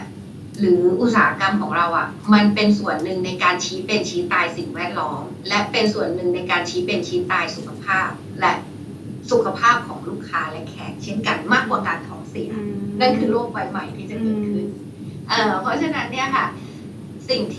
ที่ควรจะเป็นในภาพของอุตสาหกรรมก็คือมาตรการอย่างที่พี่เอ็กซ์เล่าไปทั้งหมดละอันนี้คือที่สุดและสุดยอดของวิสัยทัศน์ละนะคะแต่ส่วนที่สำคัญไปมากกว่านั้นก็คือมากกว่านั้นเลยก็คือเรื่องของตัวเราเองที่จะพร้อมต่อการเปลี่ยนแปลงต่อไปได้ไหมนี่คือภูมิคุ้มกันระดับเศรษฐกิจของตัวเราเองนะถ้าเรายังเป็นลูกจ้างคุณมีภูมิคุ้มกันมีหนี้สินเพียงพอกับการโดนเลิกจ้างได้วันไหนเงินเก็บของคุณยังอยู่เงินเก็บของคุณยังสามารถใช้ชีวิตโดยไม่มีเงินเดือนได้เกิน1 ปีหรือเปล่าถ้าคุณอยู่ได้เกิน1 ปีแบบไม่มีเงินเดือนคุณรอดค่ะแต่ถ้าหนี้สินและเงินเก็บของคุณอยู่ไม่ถึง1 ปีอันนี้คือความงอนแง่นของการเกิดโรคระบาดในครั้งต่อไปเพราะฉะนั้นอันนี้คือสิ่งที่กลับมาสะท้อนพี่น้องว่าก่อนที่เรารู้ภาพภายนอกทั้งหมดเรากลับมาดูภาพภายในว่าภูมิคุ้มกันของเราครอบครัวเราพร้อมแค่ไหนเพราะมันถึงจะมีพลังส่งกลับไปว่าแล้วเราจะเริ่มคิดแล้วว่ามันจะสะท้อนไปให้เห็นในการบริหารธุรกิจเราเลยว่าขนาดเราอย่างขนาดนี้แล้วธุรกิจที่เรารับผิดชอบอาจจะหลัก2 ล้านหลัก200,000หรือหลัก20,000มันใช้ตรรกะเดียวกันหมดเลยคือการบริหารภูมิคุ้มกันของตัวเองนะคะหลักของพี่ทั้งสองคนก็จะคล้ายๆกันซ้อมรับมือกับซ้อมที่จะเกิดขึ้นแล้วก็เตรียมพร้อมหากมันจะเกิดขึ้นใช่ไหมคะเพื่อวันหนึ่งที่มันเกิดขึ้นแล้วเราจะรับมือมันได้แล้วนะคะปั๊มมีคำถามเพิ่มเติมอีกนิดนึงนะคะอันนี้คำถามค่อนข้างยาวแล้วก็ค่อนข้างจะเกี่ยวข้องกับทั้งพี่มิวแล้วก็พี่เอ็กซ์โดยตรงเลยอยากทราบว่าหากสภาพแวดล้อมต่างๆเสื่อมลงหรือเกิดการขาดแคลนทรัพยากรต่างๆเนื่องจากการเพิ่มขึ้นของประชากรหรือจากการใช้ชีวิตของคนแบบเดิมๆโดยไม่สนใจธรรมชาติหรือไม่ไปตามไม่เป็นไปตามข้อตกลงของ UN นะคะเกี่ยวกับซีโร่คาร์บอนที่ทุกประเทศได้ประชุมร่วมกันเมื่อต้นเดือนที่ผ่านมาพี่ๆจะปรับต ตัวอย่างไรให้ธุรกิจอุตสาหกรรมการบริการยังคงอยู่รอดและดำรงต่อไปได้คะพี่มิวก่อนก็ได้ค่ะ โอ้โหท่านนี้ คำถามยาว เป็นท่านที่เป็น ไปถึง ท่าน UN นี้เป็นคำถามที่อินเทรนด์มากนะคะ น่าจะอยู่แบบ sustainability คุณประสิทธิ์ใช่ไหมคะ น่าจะอยู่ sustainability แบบนี้เลยนะคะ net zero carbon นะคะ มันเกิดขึ้นได้จากอะไรที่ UN ก็พูดถึงเขากำลังจะบอกว่า ถ้าเราอยู่บนโลกใบนี้ค่ะ แล้วอุณหภูมิเพิ่มขึ้น 2 องศา นั่นหมายความว่าเราจะพื้นดินของกรุงเทพอะค่ะ จะจมน้ำลงไป 20 เซนนะคะ นั่นหมายความว่าน้ำจะท่วมขึ้น 70-80% ทั้งโลกนะคะ นั่นหมายความว่าเวนิส definitely ลงไปใต้น้ำหมายความว่าจะเกิดไฟป่าแล้วก็ออกซิเจนของเราจะน้อยลง เราจะไม่สามารถหายใจได้ในใช้จมูกปกติ คือไม่ใช่ว่าหายใจได้ภายใต้แมสนะ ไม่ใช่ปีแมส 2.5 เราจะหายใจได้ นั่นหมายความว่าถ้าขึ้น 2 องศาเมื่อไหร่ เราจะไม่สามารถใช้จมูกหายใจได้อีกต่อไป นั่นคือสิ่งที่เขากลัว มันเลยเป็นที่มาของ UN ว่า เฮ้ย ต่อจากนี้ไปคุณทำ net zero carbon นั่นหมายความว่าการจะลดคาร์บอนก็คือลดทำให้เกิดภาวะโลกร้อนน้อยลงให้มันลงมา ไม่ให้ไปถึง 2 เพิ่มขึ้น 2 องศาเซลเซียส อันนี้เข้าใจหลักการนะคะ ดังนั้นไอ้หลักการนี้เองมันจึงลงมาถึงระบบของการบริหารภาพใหญ่ของประเทศว่า ประเทศคุณจะต้องลดการปลดปล่อยคาร์บอนนะคะ ดังนั้นคำถามก็คือคำถามเดี๋ยวขอไล่อ่านคำถามว่าจะปรับตัวอย่างไร ใช่ ถ้าในภาพธุรกิจอุตสาหกรรมก็คือหมูไก่ไข่เป็ดปลากุ้งที่ CPF เลี้ยงทั่วโลกนะคะใช้ระบบ Green Factory ทั้งหมด นั่นหมายความว่าเราไม่มีหลอดไส้อยู่ในโรงงานทุกอย่างเป็น LED หลังคาเป็นโซลาร์รูฟท็อปน้ำเป็น Zero Discharge หมายความว่าไม่มีการปล่อยน้ำเสียนะคะมีการปลูกต้นไม้นะคะเพื่อที่จะดูดซับในขณะเดียวกันสินค้าไก่ที่เรากินกันปกติเนี่ยนะคะก็เป็นไก่ที่ปลดปล่อยคาร์บอนต่ำสุดนะคะเพราะฉะนั้นเนี่ยภาพเหล่านี้ทั้งหมดมันก็คือภาพของการที่เรา represent ความเป็นผู้นำในอุตสาหกรรมอาหารของโลกนะคะของโลก CPF เป็นไม่ใช่ CPF ประเทศไทยเป็น1 ใน 10 ประเทศของโลกนะคะที่มีการส่งออกอาหารเยอะที่สุดเพราะฉะนั้นเนี่ยก็คืออย่างที่บอกว่ามันเป็น1 ในกระดูกสันหลังของอุตสาหกรรมของประเทศเพราะฉะนั้นไอ้ตัวนี้เองก็คืออย่างที่บอกก็คือ1คืออนุรักษ์พลังงาน2อนุรักษ์ทรัพยากรธรรมชาตินะคะ3ลงทุนเกี่ยวกับเรื่องของเทคโนโลยีให้ได้มากที่สุดเพื่อที่จะลดการปลดปล่อยคาร์บอนเพื่อปลายทางไม่ให้โลกของเราเนี่ยวิ่งขึ้นไปเพิ่มขึ้นอีก2 องศาและจะเกิดเหตุการณ์อย่างที่พี่เล่าให้ฟัง อันนี้ภาพใหญ่นะคะอันนี้ภาพใหญ่ของโลกเลยดีกว่านะคะไม่ใช่ของประเทศนะคะพอฟังแล้วมันคอนเซิร์นกันไปหมดเลยนะคะว่าถึงจะอุณหภูมิขึ้นการกินการอยู่ของไก่ไข่มันเอฟเฟกต์กับชีวิตของพวกเราแล้วอย่างผังของโรงแรมของฝั่งพี่เอกลาเราปรับตัวยังไงอะคะ คือจริงๆผมเมื่อกี้เหมือนฟังประธาน UN พูดเลยนะครับน้องมิวฟังแล้วรู้สึกว่าโอ้อินกับมันมากจริงๆแล้วนะครับการเพิ่มของประชากรยังไม่เจ็บเท่าการใช้ชีวิตของประชากรที่ไม่ถูกต้องที่ไม่เข้าใจและไม่สนใจธรรมชาตินะครับคนเราเกิดแก่เจ็บตายเป็นเรื่องปกตินะครับไอ้คนที่อยู่เนี่ยมันดันไม่เข้าใจว่าบางคนยังไม่รู้จักเลยซีโร่คาร์บอนคืออะไรนะครับยังไม่รู้จักเลยว่าเขาพยายามทำไปเพื่ออะไรแต่ว่าจริงๆมันเป็นภาพใหญ่จริงๆที่หลายๆคนต้องหรือในระดับความการเรียนหรือระดับความรู้หรืออะไรก็แล้วแต่เนี่ยระดับความสนใจเขาไม่รู้จริงๆเราจะต้องทำยังไงให้เขารู้ล่ะว่าเขาจะต้องแอคทีฟยังไงเขาจะต้องมีวิธีการทำยังไงเขาจะต้องมีส่วนร่วมยังไงผมเชื่อว่าการที่เราจะมาบอกว่าเนี่ยต้องทำแบบนี้นะต้องแบบนี้เขาไม่รู้หรอกเพราะเขาไม่ได้เกิดมาในสิ่งนั้นเราจะต้องทำยังไงให้เขาได้เรียนรู้เข้าใจนะครับและให้มันเป็นลักษณะของพื้นฐานการใช้ชีวิตของเขามากกว่านะครับเพราะว่าหลายๆคนบอกว่าโอ้เราจะพยายามทำอย่างนั้นเราจะพยายามอย่างนี้แต่บางคนไม่รู้เลยว่าจะทำยังไงเมื่อกี้ถ้าไม่ฟังน้องมิวพูดเนี่ยคือพอฟังน้องมิวพูดคือเคลียร์สุดใช่ค่ะ2%เองแหมไม่เห็นมีอะไรเลยแต่หายใจไม่ได้แล้วนะคือมันเป็นแบบเป็นมหาภาคมันเป็นอะไรที่ใช่ค่ะมันแค่ฟัง 2% ก็ไม่มีอะไรเลยแต่จริงๆมันหนักกว่านั้นนะครับ 2% ของทั้งโลกคืออะไร เนี่ยบางคนไม่เข้าใจนะครับซึ่งผมว่าจริงๆแล้วมันควรจะถูกบรรจุไปในการเรียนรู้ของเด็กๆตั้งแต่เขาเริ่มรู้เรื่องนะครับแล้วโตขึ้นมาแล้วในส่วนของภาคของโรงแรมเองตัวซัสเทนเนี่ยนะตัวลดการใช้ก๊าซต่างๆหรือการใช้ให้เกิดประโยชน์สูงสุดไม่เหลือทิ้งเหลือกว้างก็เป็นอันหนึ่งที่ช่วยได้แต่ว่า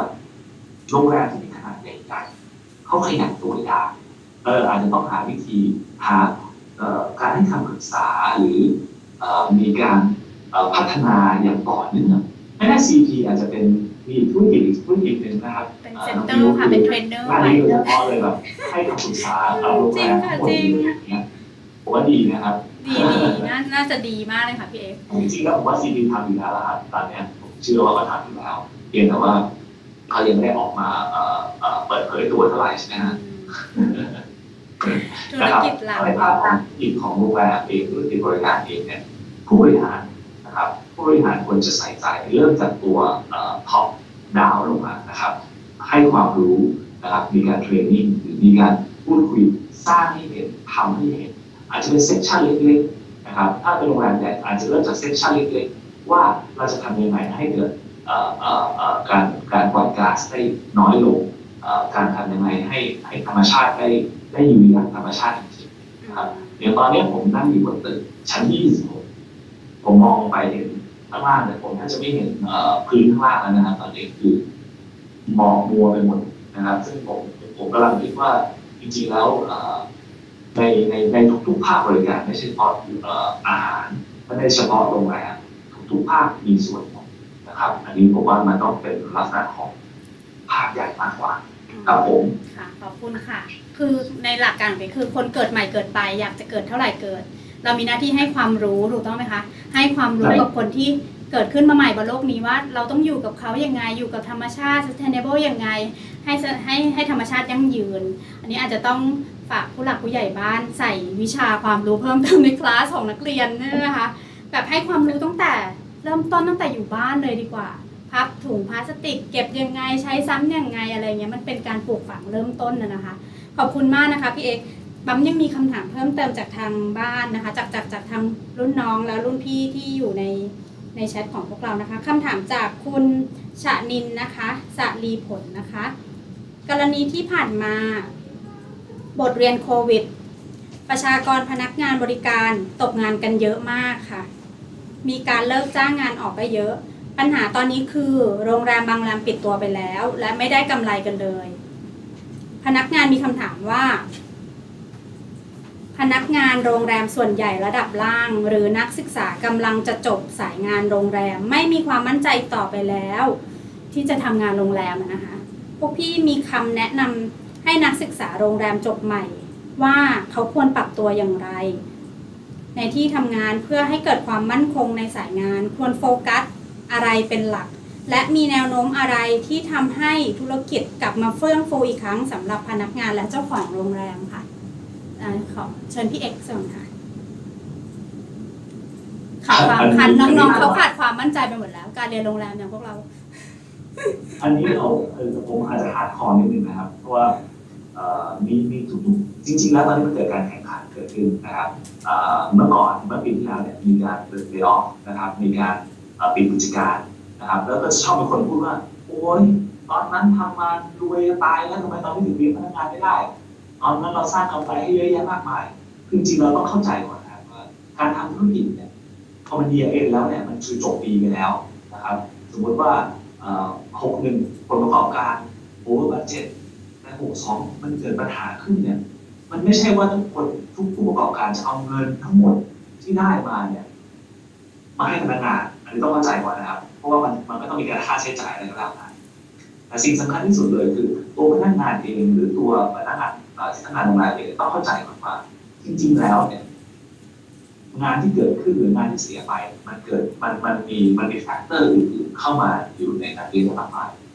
พนักงานในโรงแรมไม่ใช่ทุกคนโดนออกนะครับ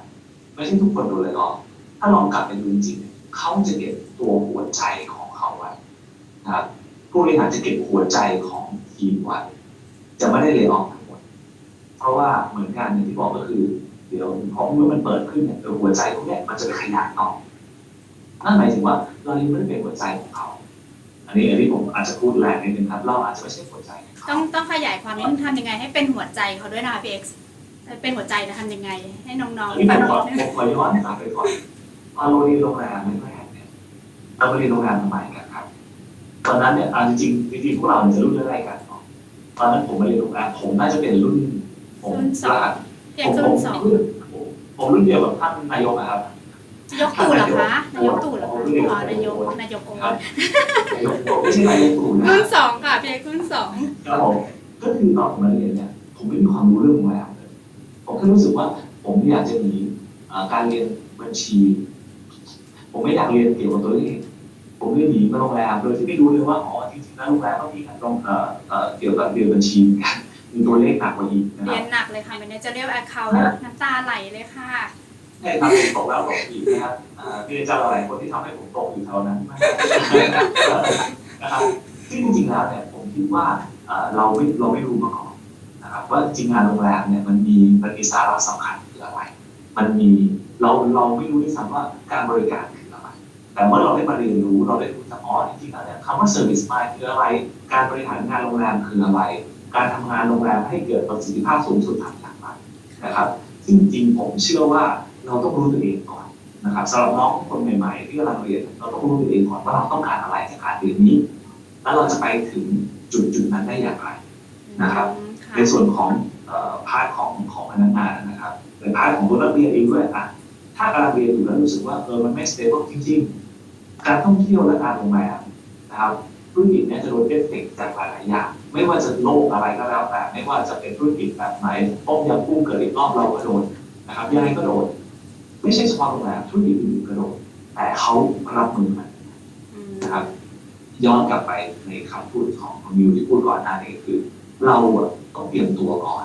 นะครับเรามีหนี้สินมากกว่าทรัพย์สินเรามีเงินในบัญชีไม่พอที่จะตกงาน1 ปีอันนี้เราก็ลำบากละจริงๆเราควรจะเตรียมตัวตั้งแต่แรกอยู่แล้วนะครับเราก็ต้องมีการเรียกอะไรนะฮะเก็บของเราวิของเราไว้ก็ยังไงธุรกิจเราเนี่ยมันเกิดขึ้นแน่นอนแต่สิ่งสำคัญย้อนกลับไปก่อนว่าเราจะทำยังไงให้เป็นหัวใจเราก็ต้องตั้งใจทำงานให้มากที่สุดเรียนรู้ให้มากที่สุดสร้างความพึงพอใจให้เกิดกับตัวองค์กรให้มากที่สุดผมว่าจริงๆแล้วไม่เฉพาะโรงแรมนะทุกองค์กรนะใช่ค่ะทุกองค์กรผมคุยกับน้องมิวก่อนเมื่อสักวันอังคารที่ผ่านมานะครับเรียกว่าน้องมิวอยู่CG มา15 ปี14 ปีใช่ไหมฮะซึ่งแบบโอ้โหอยู่ที่แค่ได้14 ปีองค์กรเนี่ยนะก็ว่าน้องมิวไม่ได้อยู่กับที่นะเรียนรู้ทุกวันทำความเข้าใจกับมันทุกวันตามมันให้ทันทุกวันผมก็เหมือนกันนะครับผมก็ต้องพยายามทำอย่างไรก็แล้วแต่ให้องค์กรขาดเราไม่ได้นะครับอันนี้คือหัวใจสำคัญเลยนะทำยังไงก็ได้มันมีวิธีที่แตกต่างกัน100 กว่าวิธี1,000 กว่าวิธีแต่ทำยังไงล่ะให้องค์กรขาดเราไม่ได้นะครับอันนี้แหละคือสิ่งหนึ่งที่ผมใช้กับมันมาตลอดนะครับแล้วก็รู้สึกว่าจริงๆแล้วถ้านักเรียนนักศึกษามาได้มีพนักงานน้องๆจบมาเยอะแยะเลยการโรงแรมไม่เมื่อก่อนดุสิตธานีคือเป็นเจ้าแรกๆหรือเป็นคอลเลจแรกๆเลยที่สร้างนักเรียนนักศึกษาออกมาสู่ตลาดของธุรกิจบริการแต่ตอนนี้แทบจะทุกราชภัฏทุกมหาลัยมีวิชานี้หมดเลยนะครับแล้วก็ผลิตออกมาเยอะแยะมากมายเลยนี่แหละเราจะทำยังไงล่ะให้เราเป็นหนึ่งในการทำงานได้ผมว่าจริงๆแล้วอย่าไปโทษใครนะครับดูตัวเองก่อนนะครับผมเชื่อว่าอย่างไรในธุรกิจบริการมันจะเพิ่มพูนแน่นอนโรงแรมเพิ่มพูนแน่นอนแต่เพิ่มพูนในที่นี้มันไม่ได้หมายถึงว่าจะมีโรงแรม300 ห้องเกิดขึ้นอีก1,000 โรงแรมจะมีโรงแรมที่มีห้องประชุมสัมมนาที่ใหญ่โตมโหฬารอีกแล้วไม่มีแล้วนะครับต่อไปนี้เนี่ยทุกอย่างจะปรับอยู่ในสภาพที่เหมาะสมนะครับมันสามารถที่จะต้องปรับเปลี่ยนปรับปรุงและก็แก้ไขได้รวดเร็วนะครับอันนี้คือสิ่งหนึ่งที่ผมว่าจริงๆแล้วเนี่ยน้องๆควรจะโฟกัสในตัวการทำงานของเรามากกว่านะครับอย่าไปโฟกัสในตัวของโรงแรมหรือตัวของฮาร์ดแวร์เราพัฒนาตัวซอฟต์แวร์ของเราดีกว่าครับผมขอบคุณค่ะพี่เอ็กซ์ขอบคุณมากๆเลยค่ะแล้วของพี่มิวล่ะคะของพี่เอ็กซ์เนี่ยเป็นหัวใจขององค์กรแล้วเหมือนที่พี่มิวเป็นอยู่ตอนนี้อยู่14 ปี15 ปี ยังไม่ไปไหน องค์กรไม่ให้ไปไหนแล้วของอย่างพี่มิวเรามีสร้างความมั่นใจให้น้องๆยังไงดีอะ ยังสนุกอยู่นะคะก็ถ้าอย่างนั้นเดี๋ยวคำตอบนี้นะคะที่เอาแบบวัยรุ่นคุยกันเลยแล้วกันเนาะพอดูท่าทางคุณชนินเนี่ยน่าจะบอกเลยว่าโหไม่มีความมั่นใจนะอยากจะแนะนำปรับตัวยังไงให้มีความมั่นคงในสายงาน อย่างแรกนะคะ อยากให้ต้องขอบคุณสำหรับคำถามนี้นะคะเพราะคำถามนี้เป็นคำถามคลาสสิกแบบไม่ใช่เป็นคำถามคลาสสิกแล้วเป็นคำถามที่เจ๋งมากในยุคในสมัยนี้นะพี่บอกเจอนี่ไลน์พี่ก่อนว่าพี่เรียนวิทยาลัยดุสิตธานีสาขาอุตสาหกรรมการบริการเอกการจัดการโรงแรมในวันที่เกิดมาจนถึงอายุ18 ปีไม่เคยไปนอนโรงแรมเลยไม่เคยเห็นหรอกว่าโรงแรมมันเป็นยังไงคือเต็มที่ก็โรงแรมแบบอยู่ข้างๆปั๊มแล้วก็ไปนอนกันที่บ้านไม่เคยไปท่องเที่ยวในโรงแรมเพราะว่าเป็นบุคคลกลุ่มรายได้ปานกลางไม่เคยเดินผ่านโรงแรมดุสิตธานีแต่ไม่รู้ข้างในเป็นยังไง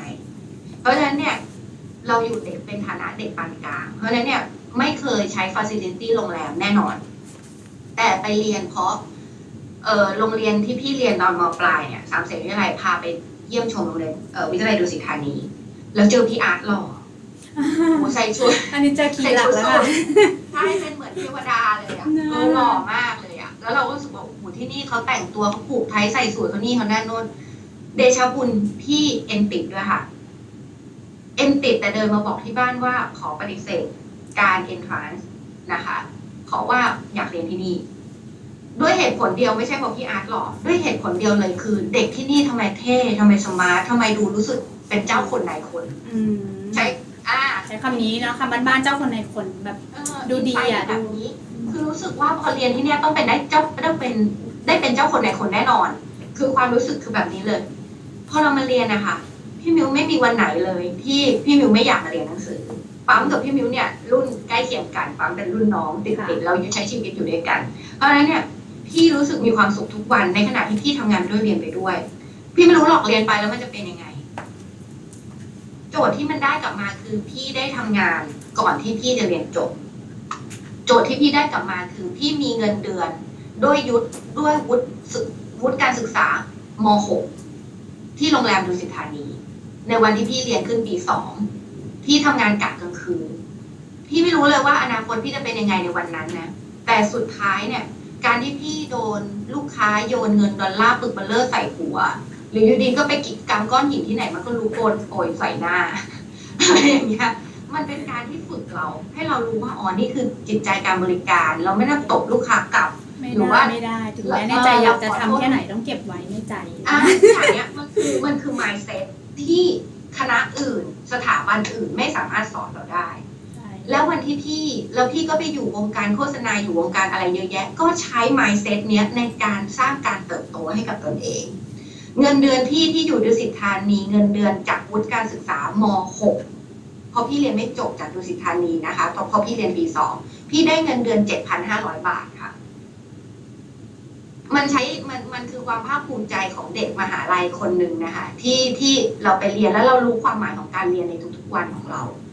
และไอ้การโดนกดดันระหว่างทางในทุกๆอุตสาหกรรมมาเนี่ยนะคะจนมาถึงเข้าดู CP ได้ก็เพราะวิทยาลัยดุสิตธานีที่ CP โทรไปถามว่าเขาต้องการคนที่ทำเรื่องของ F&B ได้เขาคนต้องการคนที่เป็นแบบนี้เขาก็เอาเบอร์พี่ไปให้ CP พี่ก็งงว่าให้พี่ไปอยู่ CP อยู่ในแผนกผู้จัดการโรงเชือดไก่ผู้จัดการโรงเชือดไก่พูดย้ำอีกครั้ง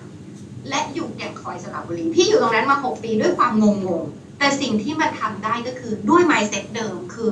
soft skill อ่อนน้อมถ่อมตนทำงานเป็น systematic why very ดูสิตไทยมันขายความเป็นนานาชาติได้ทั้งหมดเพราะว่าเราค้าขายกับต่างชาติค่ะทุกคนจนวันหนึ่งพี่ก็เกิดดราม่าเกิดขึ้นว่าวิทยาลัยแจ้งมาว่า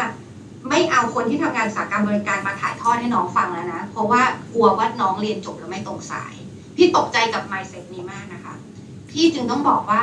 จากการที่พี่ไปอยู่อุตสาหกรรมต่างๆมากมายอะค่ะเราสร้างงานสร้างอาชีพให้เด็กที่เรียนจบการโรงแรมพี่มั่นใจด้วยตัวพี่เองนะมากกว่า20 คน ที่เราอาจจะมองมันขึ้นอยู่ว่าวันนี้ค่ะ ลูกศิษย์ดุสิตธานีมองโรงแรมคืออะไร ถ้าคุณมองโรงแรมคือตึกคือโรงแรมคือเป็นตึกมีหน้าต่างเยอะๆมีรูมไทป์เยอะๆอันนั้นเรียกว่าโรงแรมคุณจะต้องเอาจิตวิญญาณและร่างคุณไปสิงในตึกหลังนั้น แต่สำหรับพี่เป็นผู้อำนวยการศูนย์วิจัยและพัฒนาอาหาร CPF ได้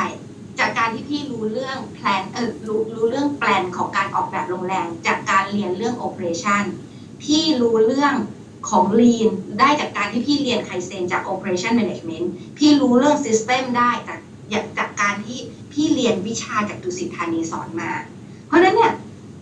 วิชาเดียวเท่านั้นเองพี่เป็นผู้บริหารของ restaurant chain ของ CPF ได้ เพราะพี่เรียน F&B ของ CPF มาเรียน kitchen management มาเรียน kitchen layout มา ดังนั้นอ่ะมันขึ้นอยู่กับเราเลยว่าโรงแรมในวิธีคิดของเรามันคือ as a tangible thing หรือคุณกำลังคิดว่าคุณกำลังไปเซิร์ฟแรงงานของคุณในอุตสาหกรรมบริการภาพรวมสำหรับพี่ไม่ได้ขายพี่ไม่ได้เงินการเลี้ยงชีพจากการทำงานในโรงแรมแต่พี่ได้เลี้ยงชีพจากการที่พี่บริหารอุตสาหกรรมการบริการทุกแขนงที่มีอยู่นะคะเพราะฉะนั้นเนี่ยมันขึ้นอยู่ว่าเราเอาตัวเองไปอยู่ที่ไหน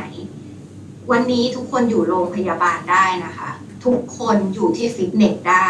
ทุกคนสามารถอยู่ที่โฮมสเตย์ได้ทุกคนสามารถทำฟาร์มทราเวลได้ฟาร์มทัวร์ได้เพราะฉะนั้นเนี่ยมันขึ้นอยู่กับตัวเรานี่คือฝ้าของการขายแรงงานเนาะอีกฝ้าหนึ่งคือฝ้าของการลงทุนถ้าคุณคิดโรงแรมเป็นตึกแล้วบอกโอ้ชาตินี้ฉันไม่มีทางเป็นเจ้าของโรงแรมทุกท่านคะโลกมันเปลี่ยนไปรุ่นน้องเนี่ยเปลี่ยนไปน้องลองทำแอปพลิเคชันลองดูในแอปพลิเคชันหลายแอปพลิเคชันเหมือน BBNB อะไรต่างๆน้องแทบไม่มีโรงแรมของตัวเองแต่น้องสามารถสร้างรูมไทป์ของตัวเองบนโลกดิจิทัลได้แล้วน้องสามารถเทรดบิตคอยได้แล้วสามารถทำเพจออกมาเพื่อที่จะเป็นตัวหนึ่งทำเป็นยูทูบเบอร์ได้แล้วยิ่งกว่าการเป็นเจ้าของโรงแรมอีกที่จะบอกให้เพราะฉะนั้นเนี่ยคือสิ่งที่มันขึ้นอยู่ว่าถ้าจะขายแรงงานไปด้วย mindset อย่างที่พี่มิวแนะนำคือไปด้วย mindset ที่กว้างแล้วไปจับเพนพอยต์ของเขาก็คือหัวใจที่พี่บอกค่ะแต่สำหรับพี่นะพี่น้ำอีกว่าเขาเจ็บตรงไหนคุณไปแก้ตรงนั้นเขาเจ็บที่ฮาร์ดสกิลเขาสูงแล้วเอาซอฟต์สกิลใส่เนี่ยคือหลักการในการหางานแต่ถ้าน้องจะหาเงินเป็นเจ้าของธุรกิจอีก mindset หนึ่งมันเป็นยุคของเราแล้วยุคที่ทุกคนไม่ต้องกำเงินแต่กำไอเดียแล้วเราก็หาเงินได้นะคะขอบคุณมากเลยค่ะเป็นไอเดียที่แบบนี่คือธุรกิจอุตสาหกรรมการบริการจริงๆนะคะมันไม่ใช่จำเป็นต้องอยู่แต่ในโรงแรมอย่างเดียวทุกวันนี้นะคะโรงพยาบาลก็ได้ร้านอาหารก็ได้จะไปฟิตเนสไปสปาอุตสาหกรรมการบริการอยู่ทุกที่ดังนั้นให้น้องๆมั่นใจเถอะค่ะว่าเรียนจบการจัดการโรงแรมหรือเรียนจบดุสิตธานีไปอยู่มีงานแน่นอนถ้าอยู่มี mindset ที่ถูกต้องใช่ไหมคะอยู่ที่ตัวของเราใช่ป่ะพี่เดี๋ยวพี่ขอแชร์อีกอันหนึ่งอันนี้เพิ่งเคสเมื่อวานเลยรู้สึกนึกขึ้นมาได้เป็น VIP pet เป็น VIP butler เป็นบัตเลอร์คือตอนเนี้ยค่ะโรงแรมอย่างเช่นโรงแรม3ชั้นนำเขาเอาคนจบการโรงแรมนะมาดูแลคนและสัตว์แล้วได้เงินเป็นชั่วโมงเลยนะคะแล้วเขาขายในออนไลน์นะคือบางทีคนเรามันไม่จำเป็นที่ว่าเราต้องเป็นลูกจ้างประจำก็ได้ถ้าเราเรียนปี3แล้วเราคิดว่าปี4เราค่อยเริ่มหางานอันนี้คือช้ากว่าคนอื่น10 ปีนะอันนี้ต้องบอกเลยเพราะนั้นถ้าตอนนี้เรียนปี3เนี่ยหางานทำได้แล้วลองลิ้มรสการมีเงินของตัวเองดูแล้วพี่ว่ามันสะใจกว่าเยอะนะคะเริ่มเร็วกว่าใช้หลักการกลับไปเหมือนเดิมเริ่มให้เร็วกว่าเขาสตาร์ทให้เร็วใช่ไหมคะสตาร์ทให้เร็วกว่าเขาขอบคุณมากเลยค่ะพี่มิวเดี๋ยวน้องๆน่าจะมีแรงบันดาลใจมากขึ้นเยอะเลยอย่าเพิ่งไปหดหู่นะคะหนูเรียนถูกแล้วลูกหนูเรียนถูกแล้วการโรงแรมเนี่ยเหมาะกับทุกองค์กรหนูสามารถอัดแอปพวกเราสามารถอัดแอปความรู้จากที่ดุสิตธานีให้ไปใช้กับงานอะไรก็ได้ไม่จำเป็นต้องเป็นโรงแรมก็ได้นะคะขออีกคำถามหนึ่งได้ไหมคะอันนี้จากอาจารย์วีค่ะคือทางออกที่ดีที่สุดของการลดคาร์บอนใช่หรือไม่ครับที่คือการกินวีแกนนะคะใช่หรือไม่คือทางออกที่ดีที่สุดของการลดคาร์บอนค่ะ อันนี้น่าจะพิมพ์ตอบก็คือต้องบอกว่าในส่วนของวีแกนเนี่ยนะคะเป็นส่วนหนึ่งในการส่งเสริมการลดคาร์บอนนะคะแต่ในขณะเดียวกันต้องกลับไปดูว่าวีแกนหรือตัวธัญพืชหรือวัตถุดิบที่ได้มานั้นเนี่ยมาจากการอิมพอร์ตหรือเปล่าเช่นถ้าเรากินวีแกนที่เป็นเม็ดเซียเม็ดนี่นั่นโน่นเนี่ยเราก็ไม่ได้เป็นส่วนหนึ่งในการลดคาร์บอนนะคะเพราะถือว่าไอเม็ดเซียหรือเม็ดอะไรที่เป็นกลุ่มซูเปอร์ฟู้ดที่ต้องอิมพอร์ตมาเนี่ยอันเนี้ยยังไม่ในทางสากลไม่เรียกว่าเป็นการลดคาร์บอนแต่ถ้าเทียบว่าวีแกนกับเรดมีทโปรตีนถือว่าเรดมีทโปรตีนเนี่ยมีคาร์บอนเยอะกว่าจากการเลี้ยงสัตว์นะคะอันนี้ก็เป็นส่วนหนึ่งคราวนี้อีกอันหนึ่งที่มันจะควบคู่กันคนถามแพลนเบสล่ะแพลนเบสเนี่ยทำให้ช่วยลดคาร์บอนไหมอันนี้ไม่ช่วยนะคะเพราะว่าแพลนเบสเนี่ยก็อย่างที่บอกว่าตัวของพืชไร่ที่เอามาทำไม่ว่าจะเป็นถั่วเหลืองเห็ดหรืออะไรใดๆเนี่ยมันก็ต้องผ่านการปลูกเช่นกันนะคะแล้วก็กระบวนการในการผลิตเนี่ยก็มีการซับซ้อนในระดับหนึ่งเพราะฉะนั้นเนี่ยเราจึงไม่ได้เคลมว่าแพลนเบสเป็นหนึ่งในการลดคาร์บอนอย่างจริงจังนะคะแต่ก็ถือว่าเป็นโปรตีนทางเลือกที่ดีค่ะขอบคุณมากค่ะยังมีคำถามเพิ่มเติมไหมคะขออนุญาตให้ Q&A อีกสักข้อหนึ่งมีไหมคะพี่นกยังมีอีกไหมเอ่ยไม่มีแล้วน่าจะช่วยน้องๆน่าจะเคลียร์กับคำตอบของทั้งพี่มิวแล้วก็ทั้งพี่เอกสามารถเป็นทั้งแรงบันดาลใจเป็นทั้งความรู้อาจจะต้องมีเซสชั่นเพิ่มเติมเกี่ยวกับเรื่องอาหารของพี่มิวแล้วก็ทางโรงแรมของพี่เอกเพิ่มเป็น private อีกนิดนึงเพราะว่าดูเวลาจะไม่พอ ยังไงปั๊มขออนุญาตเป็นตัวแทนทางดุสิตธานีอารามนายทอครั้งที่2ขอบคุณพี่มิวแล้วก็พี่เอกนะคะขอบคุณพี่มิวสิริพัฒสอนนะคะแล้วก็ขอบคุณพี่เอกค่ะจักรวัฒน์ขอบคุณมากๆเลยนะคะขอบคุณค่ะยินดีค่ะ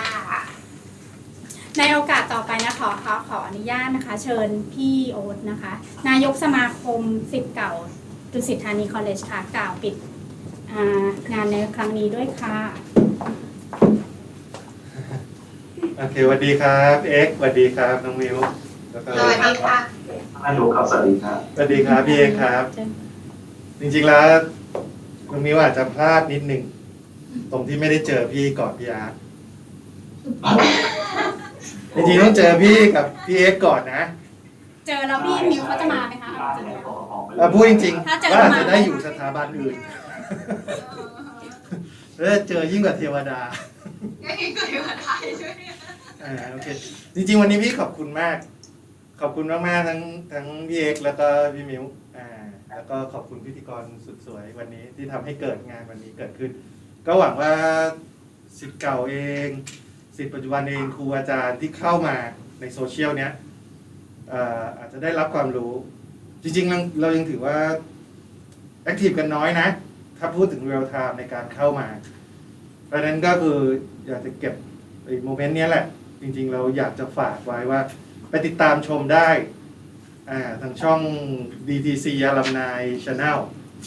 ใครที่เข้ามาแล้วก็ฝากคำถามไว้ได้ในนั้นนะแล้วถ้ามีเวลามีอะไรขึ้นมาเดี๋ยวให้น้องนบประสานไปอีกทีหนึ่งในเรื่องของคำถามจะได้ตอบคนที่เข้ามาถามใน YouTube จริงๆเรายังมีช่องทางใน Facebook อีกแล้วก็ช่องทางใน Line Official เพราะนั้นยังมีอีก2ช่องทางทั้งหมดเป็น3ช่องทางที่จะสามารถเดี๋ยวเขาคงจะโพสต์ลิงก์ไปให้ในส่วนของ Facebook แล้วก็ Official Line โอเคส่วนตัวของผมก็ขอบคุณอีกทีครับขอบคุณที่มาแชร์ประสบการณ์ดีๆให้กับน้องๆแล้วก็พี่ๆทุกคนในลำดับต่อไปผมขออนุญาตเชิญนะคะอธิการบดีนะคะ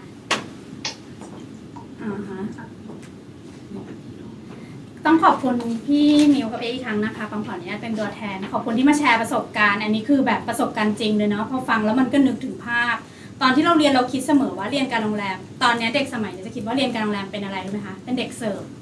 น้องจะบอกว่าเรียนการโรงแรมทำไมคะเรียนเป็นเด็กเสิร์ฟแต่ฟังแล้วก็จี๊ดใจนิดนึงใช่ค่ะพี่เป็นเด็กเสิร์ฟจริงปั๊มก็เสิร์ฟที่สาราทิพย์นะคะพี่มิวเดินเสิร์ฟ3 เดือนรองเท้าเจ๊งไป3 คู่แต่สิ่งที่ได้คืออะไรคือ mindset ที่ hospitality คือ service mind ที่เรานำไปใช้กับอะไรก็ได้ธุรกิจอะไรก็ได้งานอะไรก็ได้ที่มันสอนและหล่อหลอมให้เราเป็นทุกวันเนี้ยค่ะอย่างงานที่ปั๊มทำเนี่ย ขออนุญาตผู้จัดการส่วนหน้าแล้วก็ทั้งดูแลแผนกต้อนรับแล้วก็แผนกห้องพักทั้งหมดเลยปั๊มมีพนักงาน150 คนที่ปั๊มดูแลอยู่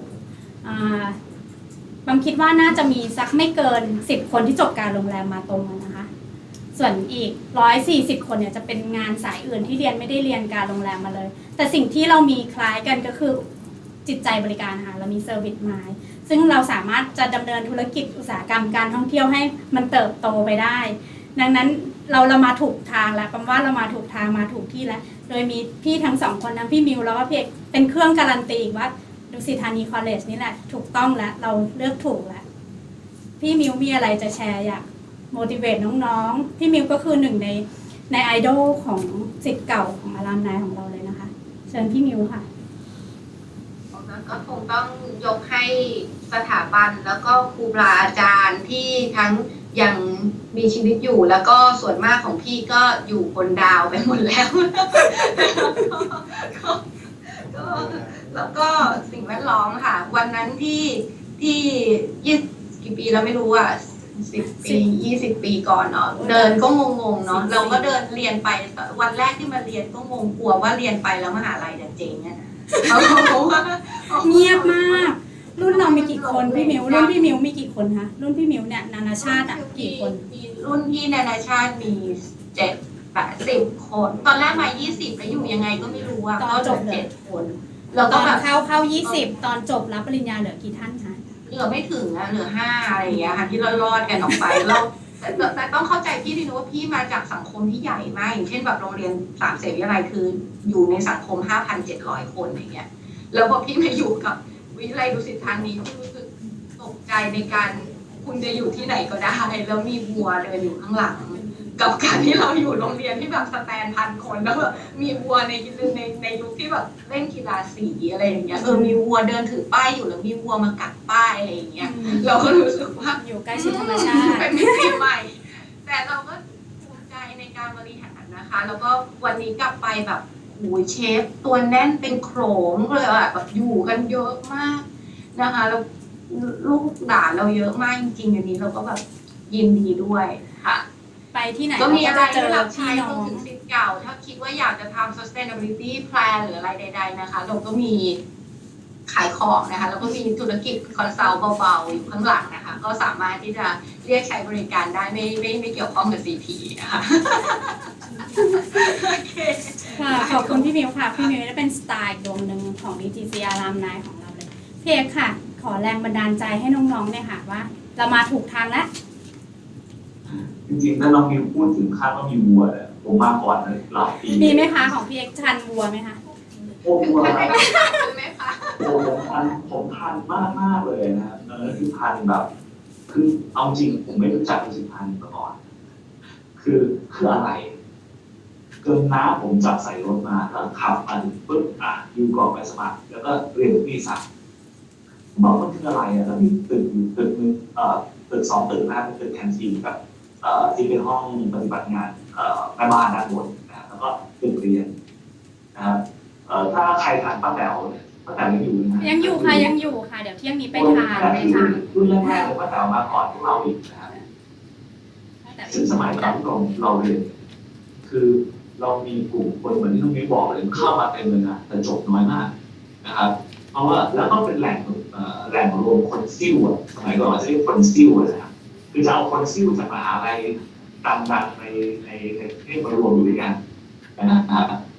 เพื่อนผมก็เกือบ5 มหาลัย6 มหาลัยที่มารวมกันแต่สุดท้ายจบไหมไม่จบนะครับบางคนเปลี่ยนไป3 คณะก็มีเริ่มจากโรงแรมนะครับแต่สุดท้ายก็ไปจบการจัดการนะมันก็วนไปอยู่เนี่ยซึ่งเขาเหล่านั้นในรุ่นเดียวกับผมนะตอนเนี้ยก็เป็นเชฟใหญ่ๆก็มีนะครับเป็นผู้บริหารโรงแรมใหญ่ๆก็มีเป็นเจ้าของกิจการของตัวเองก็มีนะครับซึ่งจริงๆผมว่าการเรียนดุสิตธานีเนี่ยเอาจริงแล้วผมก็ยังขอบคุณเหมือนกันนะครับเมื่อก่อนอาจจะด่าเยอะหน่อยแต่ไม่เป็นไรแต่ตอนนี้ขอบคุณนะครับเมื่อก่อนเราไม่รู้เราไม่เด็กกันนะฮะเราก็จะแบบขอบเพลงคนนั้นขอบเพลงคนนี้แต่ตอนนี้เนี่ยผมบอกเลยว่าดุสิตธานีทำให้ผมเป็นผมได้ทุกวันนี้และทำให้ผมเป็นผมได้ทุกวันนี้นะครับเกือบเรียนไม่จบนะ ถ้าพวกคุณผ่านอาจารย์ท่านหนึ่งผมว่าไม่น่า เอ่ยชื่อได้ไหมคะเอ่ยชื่อได้ไหมคะพี่เอกอาจารย์อะไร สอนภาษาอังกฤษนะครับแต่ว่าเรามีเวลาโบลิ่งนะฮะเราไปเล่นโบลิ่งกัน แล้วก็เรียนภาษาอังกฤษในเวลาโบลิ่ง4 คอน นะฮะซึ่งอาจารย์ท่านนี้น่าจะออกไปนานแล้วนะครับแล้วก็จะมีหลายๆท่านที่ยังอยู่นะตอนนี้ผมก็ยังจำได้อยู่นะครับก็เราผ่านรอบผ่านทางมาเยอะนะครับโดยเฉพาะท่านนายกเองก็เหมือนงานใจเหมือนกันใช่ไหมครับท่านนายกโบ๊ทเนี่ยเป็นคนหนึ่งที่ค่อนข้างที่จะเรียนเก่งนะครับขยันนะครับอันนี้คือเรื่องจริงใช่ไหมไม่ใช่ประชดใช่ไหมเรียนเก่งขยัน จริงครับจริงแล้วผมมันเป็นงานกรรมฐาน นี่ผมถึงขนาดต้องเข้าเฟรมมาเลยนะเนี่ย ถ้าคุณพูดแบบนี้ โดนกล่าวถึง ก็ยังไงก็ขอบคุณดุสิตธานีนะครับ แล้วก็ใครที่กำลังเรียนอยู่เรื่องไม่กี่ของอยู่ที่เราแล้วแหละ ว่าเราจะตั้งใจเรียนแล้วได้ความรู้มากน้อยแค่ไหนนะครับ ก็ขอบคุณมากเช่นกันครับ โอเคว่าจะมาเผาพี่เอ็กซ์ซะหน่อยแต่ว่าไม่ได้แล้วเดี๋ยวท่านอธิการมาแล้วเดี๋ยว ใช่ครับเดี๋ยวเราไปเผานอกห้องนะครับพี่โอ๊ต ครับเดี๋ยวเรานัดกันที่เชียงใหม่นะครับ ได้ครับดีครับ ท่านอธิการมาแล้วยังไงขออนุญาตใช้โอกาสนี้เชิญท่านอธิการกล่าวปิดการเสวนาครั้งที่2นะคะ DTC Alumni นะคะ Please welcome Miss Frauke Gerben นะคะ to have some speech for closing the DTC Alumni second time and hopefully we will have the third time, fourth time and continues. Please welcome again ค่ะ รบกวนท่านอื่นปิดกล้องนะครับ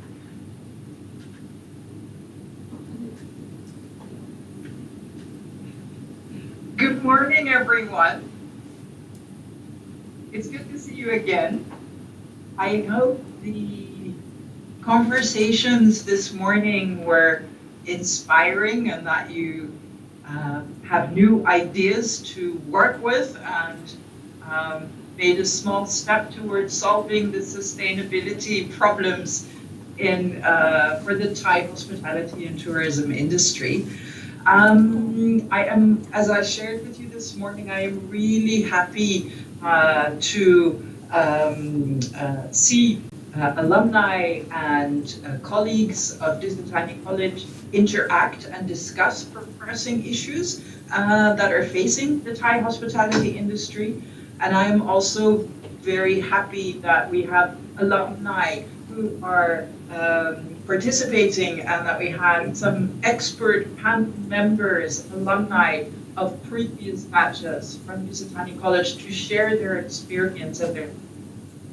expertise. So we give a very big thank you to our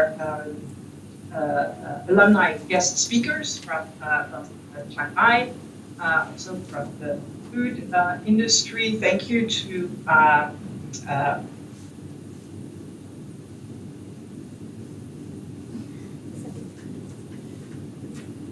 our other tribute to the alumni of Disney College. And for me, as rector of Disney College, of course, a first foreign rector in the history of Disney College, which will almost be 30 years in 2 years' time. And what makes our college unique is our alumni and the success they have, their roles in the industry. And for us, the relationships with our alumni, with all of you, is very, very important to help us move. As I shared this morning, the success of DTC alumni is the success of the college, and the more successful our alumni are, the more new students want to study at college. And for that reason, as Disney College was founded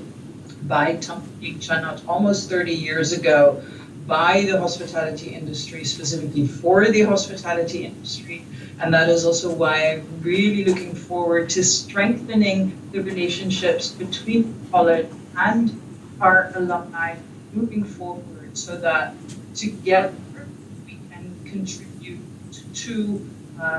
the Thai hospitality industry by us at DTC educating young talent and by continuously interacting with you, our alumni, to also help you to move forward together. as was the theme for us in a previous event last week at the college and as it is like today. So thank you very much for your participation. I'm happy to stay on and answer any questions if you have any. We don't have to try. I know we have some happy to translate that. And again, thank you everyone. Also, thank you Alumni Office. Thank you the president of our Alumni Association for making this event possible. So thank you very much and happy Loikerton. Thank you very much ค่ะ Thank you very much ขออนุญาตแปลนิดนึงนะคะคุณฟรอยก็บอกว่าก็ขอบคุณทั้งผู้ร่วมเสวนาทั้งคุณมิวทั้งคุณเอกสิทธิ์เก่านะคะที่ได้ร่วมมาแชร์ประสบการณ์ให้กับรุ่นน้องและสิทธิ์เก่าด้วยกันแล้วก็สิทธิ์ปัจจุบันได้ร่วมฟังแชร์ความคิดเห็นร่วมกันทำให้เกิดความสัมพันธ์กันในดุสิตธานีคอลเลจของเราอะนะคะอย่างไรก็ตามเราก็ขอให้เกิดงานนี้ขึ้นต่อไปในทุกๆปีนะคะยังไงบางคนต้องขอบคุณแล้วก็ขอขอบคุณด้วยขอบคุณอาจารย์ทุกท่านที่ให้โอกาสให้ปั๊มมาได้เป็นพิธีกรดำเนินรายการเป็นเกียรติกับชีวิตในคณะในฐานะศิษย์เก่ามากๆ Thank you นะคะ It's my pleasure to be I take this opportunity to thank you that I can be a part of the DTC Alumni Talk Thank you very much ในพาร์ทต่อไปปั๊มขออนุญาตนะคะไม่ใช่ความรู้อย่างเดียวที่เราได้วันนี้เรายังมีของรางวัลเล็กๆน้อยๆแจกผู้ร่วมลงทะเบียนฟังในการเสวนาครั้งนี้ด้วยเดี๋ยวจะขอเริ่มแจกจากรางวัลที่ตื่นเต้นที่สุดเลยดีไหมคะสักครู่นะคะ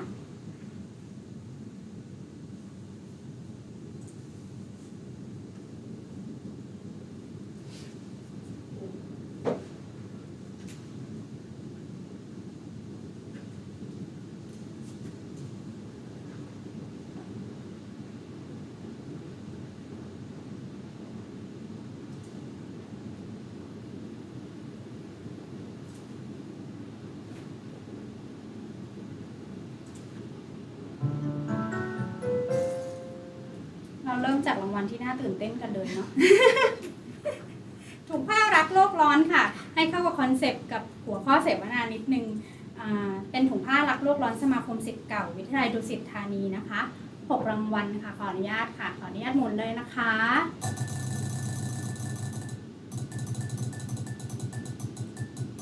เลขที่ออกค่ะคนที่4ค่ะต่อเลยค่ะอาจารย์มี6รางวัลกระเป๋ารักโลกร้อนของเรา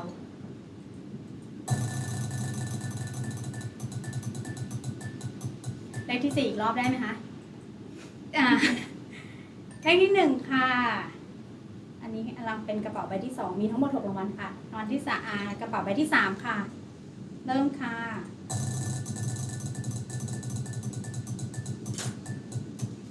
จะวนอยู่แถวๆนี้นะคะเลขที่2ค่ะ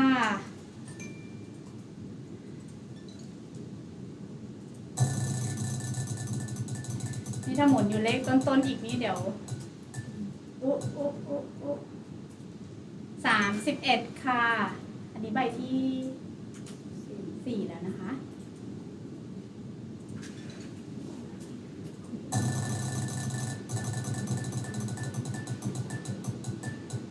เริ่มมาเลข2หลักยังลงไปหลักเดียวอยู่เหมือนเดิมนะคะเลขที่9ค่ะและใบสุดท้ายค่ะ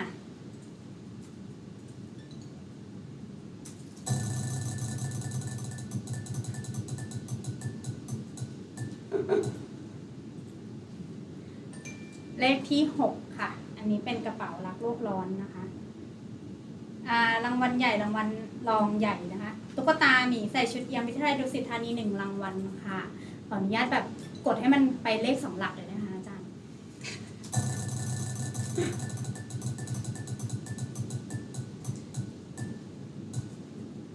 2หลักค่ะมากที่สุดของวงล้อเลยค่ะเบอร์32ค่ะยินดีด้วยนะคะตุ๊กตาหมีชุดเอี่ยมวิทยาลัยดุสิตธานี1รางวัลค่ะ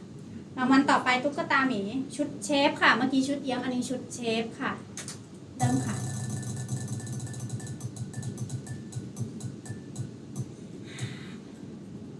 ข ออนุญาตหมุนใหม่ได้ไหมคะ ถ้าเป็นเลขซ้ำนะคะ อาจารย์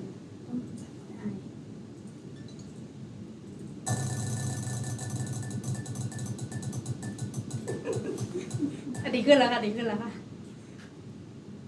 26ค่ะยินดีด้วยค่ะตุ๊กตาชุดเชฟนะคะ มีอีก2รางวัลใหญ่ค่ะตำรับอาหารไทยมาตรฐานวิทยาลัยดุสิตธานี2รางวัลใหญ่สุดท้ายนะคะ ขออนุญาตหมุนค่ะ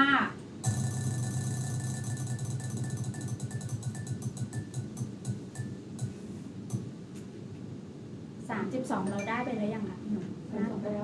วเมนขออนุญาตหมุนอีกรอบนะคะ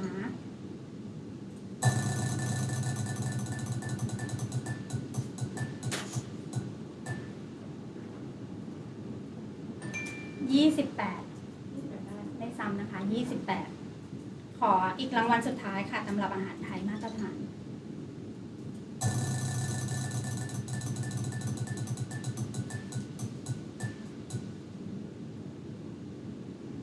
เลขที่15ค่ะ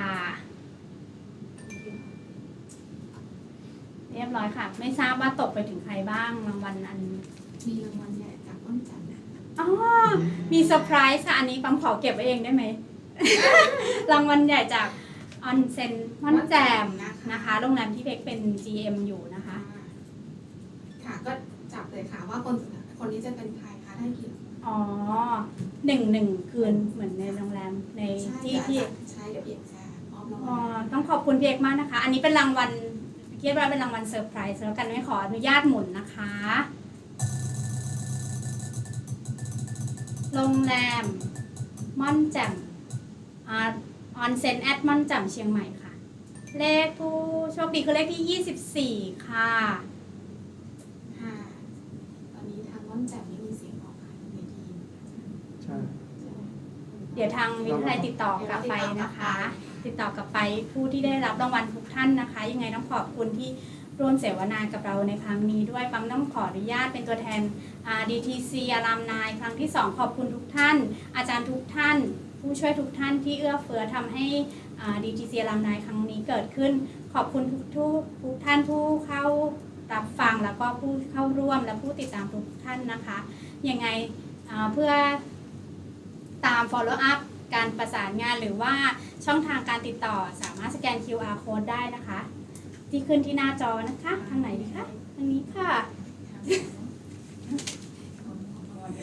สแกนนะคะเพื่อติดตามผลงานของพวกเราแล้วก็ถ้ามีอะไรอัปเดตเกี่ยวกับดุสิตธานีของเราก็ติดตามได้ที่เว็บไซต์นี้เลยค่ะยังไงขอบคุณมากนะคะ ต้องขอลาไปก่อนขอบพระคุณมากค่ะสวัสดีค่ะ จะมั่นใจจะพูดไหมครับ ม่อนแจ่มขอฝากมานะคะ ให้บัตรออนเซ็นฟรีนะคะ10รางวัลค่ะ โอ้ 10รางวัลค่ะอาจารย์ งั้นจับเพิ่ม งั้นเดี๋ยวจับเพิ่มเลยค่ะ เดี๋ยวขออนุญาตรีจิสเตอร์ชื่อตัวเองเข้าไปหน่อยได้ไหมคะ เป็นบัตรอะไรเนี่ยบัตรใช้ออนเซ็นฟรี บัตรใช้ออนเซ็นฟรีนะคะ กลับไปที่จับรางวัลนะครับ ยังค่ะยัง เริ่มเลยค่ะอาจารย์เดี๋ยวจะช่วยจด10รางวัลเมื่อกี้เราไปแล้ว1รางวัลไม่รวมไหมคะ มีห้องพักด้วยนะคะ ห้องพัก มีอะไรนะคะ เดี๋ยวขอรวบรวมรางวัลสักครู่นะคะ หนึ่งคืนแกรนด์โมชั่นวิวนะคะแกรนด์เมาเทนวิวหนึ่งคืนหนึ่งเกียร์หนึ่งห้องสองท่านนะคะพร้อมอาหารเช้าอันนี้ยังเป็นวันใหญ่เลยนะคะ ขอบคุณมากๆเลยค่ะพี่เดี๋ยวถ้ายังไงอาจารย์คะสามารถให้พี่เอกกลับมาในทีมได้ไหมคะ ต้องจับรางวัลให้เสร็จก่อนนะครับ โอเคค่ะงั้นเดี๋ยวพี่เอกเดี๋ยวรอด้วยกันในทีมสักครู่หนึงนะคะเดี๋ยวเราจับรางวัลเสร็จแล้วเดี๋ยวให้พี่เอกโปรโมทโรงแรมได้ค่ะค่ะ อันเมื่อกี้น่าจะเป็นรางวัลใหญ่ไปแล้วใช่ไหมคะ อันสุดท้ายเบอร์อะไร มี อะ 10 คะพี่ ราง นุ๊ก วัลเป็นรางวัลออนเซ็นฟรีนะคะ10รางวัลนะคะ แล้วก็ ใน มี รางวัลแรกที่ได้ห้องพักอะค่ะ ค่ะห้องพักอันใหญ่สุด อั จะ นนั้น เป็น เบอร์อะไร แกรนด์เมาเทน มีคนได้ค่ะเราคนหนึงค่ะ อ่า เอาอันนั้นเลยไหมคะเราเอาอันนั้นเป็นรางวัลใหญ่เลยหรือว่าจะเอาอันนั้นไว้อันสุดท้าย ไม่งั้นเบอร์เมื่อกี้ขออนุญาตเป็น10รางวัลของเข้าออนเซ็นฟรีนะคะ แล้วก็คนสุดท้ายขอเป็นรางวัลใหญ่นะคะ1คืนที่แกรนด์เมลเทนวิวพร้อมอาหารเช้า1คืนนะคะ อันนี้เมื่อกี้ไปแล้ว1 เมื่อกี้ที่เราจับอันแรกนั่นคือรางวัลใหญ่ไม่ใช่เหรอครับ อันแรกเป็นรางวัลใหญ่เลยจ้ะ เราแจ้งไปแล้วว่าเป็นรางวัลใหญ่ก็ต้อง ไม่ ตาม งั้นเอาอันนั้นเป็นรางวัลใหญ่ ใหญ่ เบอร์อะไรอะคะอันนั้นเป็น1คืน24 24 ค่ะ ค ค่ะเป็นไม่งั้นขออนุญาตแจ้งเป็นเบอร์ที่ 24กันนะคะ เป็นรางวัลใหญ่จากออนเซ็นแอดมอนแจ่มเชียงใหม่1 คืนแกรนด์เมลเทนวิวค่ะพร้อมอาหารเช้า ขอบคุณเพียงมากนะคะ ต่อไปเราเหลือหมุนอีก 10 รางวัลเข้าออนเซ็นฟรีจากออนเซ็นม่อนแจ่มนะคะ เริ่มเลยค่ะอาจารย์กันจะชอบเลขหลักเดียวนะคะ เลขที่ 8 ซ้ำไหมคะอ่ะ8ต่อเลยค่ะ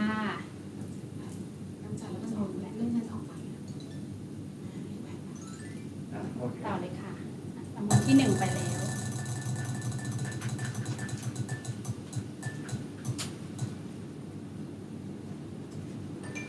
11ค่ะ ต่อเลยค่ะวันที่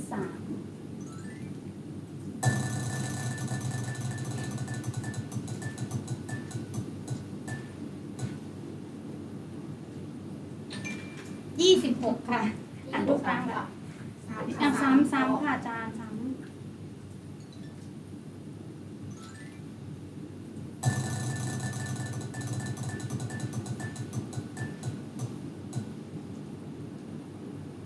20ค่ะ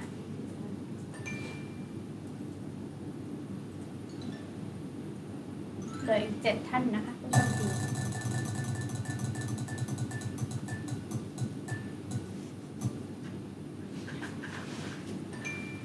7 ซ้ำไหมคะ7ค่ะวันนี้เขาจะเอาที่ซ้ำออก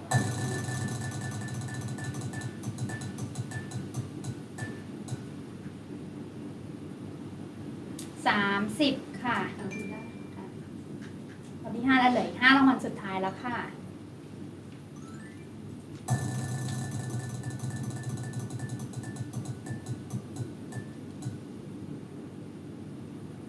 6ค่ะ6 ซ้ำค่ะอาจารย์ นี่มีกำจัด จะ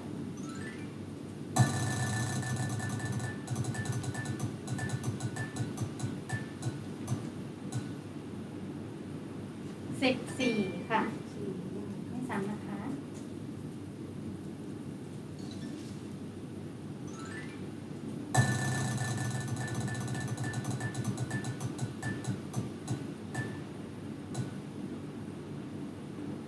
22ค่ะลำดับที่7เหลืออีก3 ท่านสุดท้ายแล้วค่ะ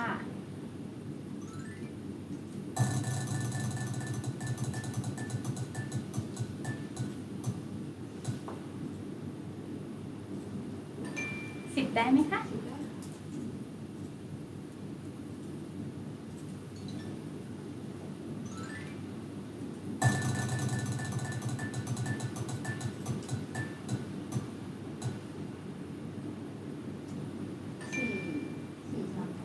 ซ้ำขออนุญาต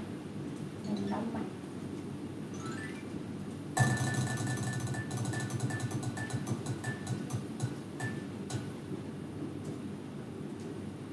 28ได้ไหมคะซ้ำ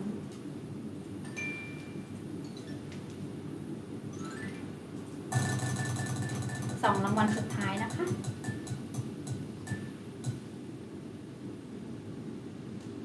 16มาสู่รางวัลสุดท้ายค่ะ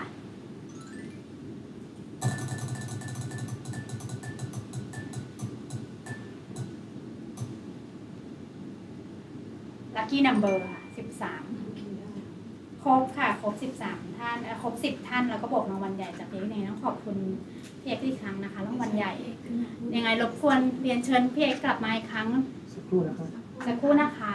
ให้พี่เอกได้มาพูดถึงโรงแรมและได้บอกที่สถานที่ตั้งด้วยพวกเราจะได้ไปถูกนะคนรับรางวัลได้ไปถูกโรงแรมอย่าไปผิดโรงแรมนะคะ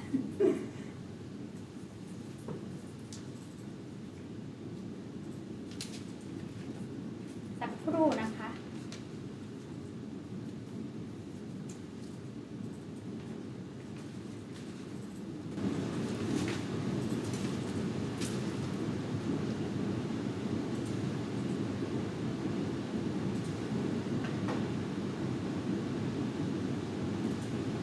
โอเคพี่เอกเปิดกล้องได้เลยนะครับ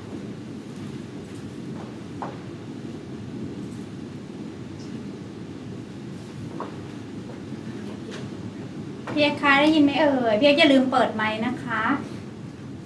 พี่อยู่ไหนเอ่ยไมค์ยังไม่ได้เปิดอะค่ะเลยเราอาจจะพี่เอกอาจจะยัง เปิดแล้วครับ โอเคค่ะ ได้ยินแล้วค่ะได้ยินแล้วค่ะ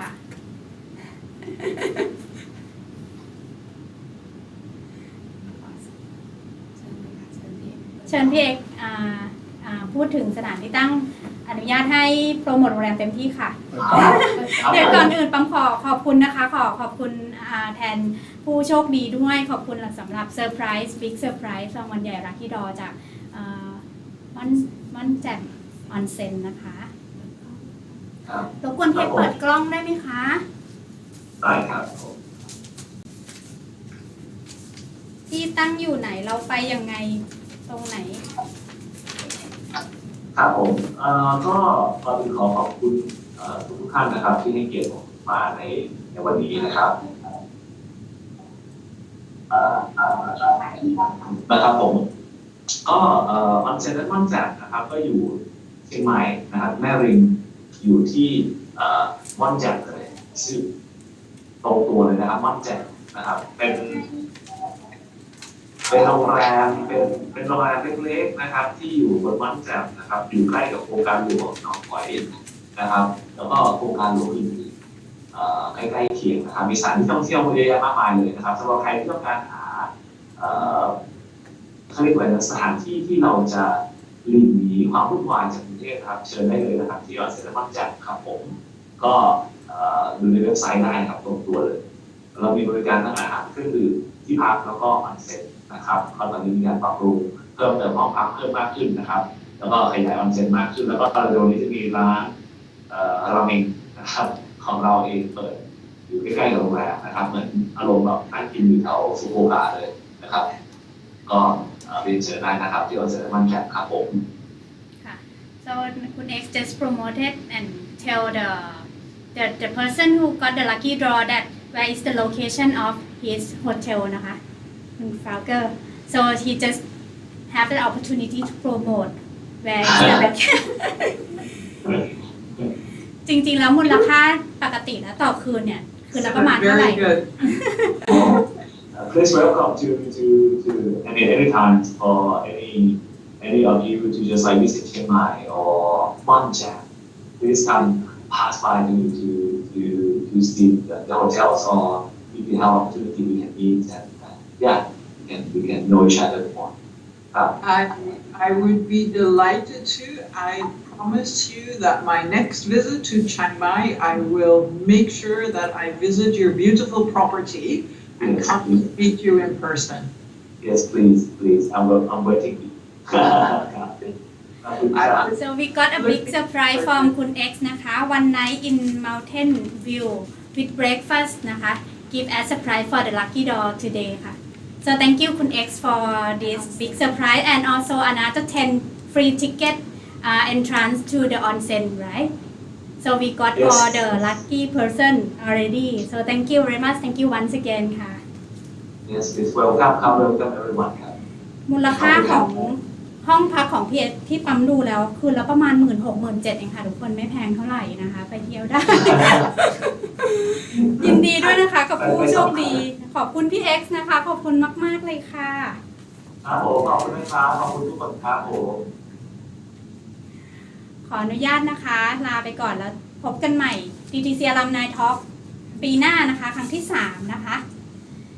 ขอให้ทุกท่านติดตามชมพวกเราแล้วก็สนับสนุน DTC ของพวกเราต่อไปนะคะ ขอบคุณมากค่ะ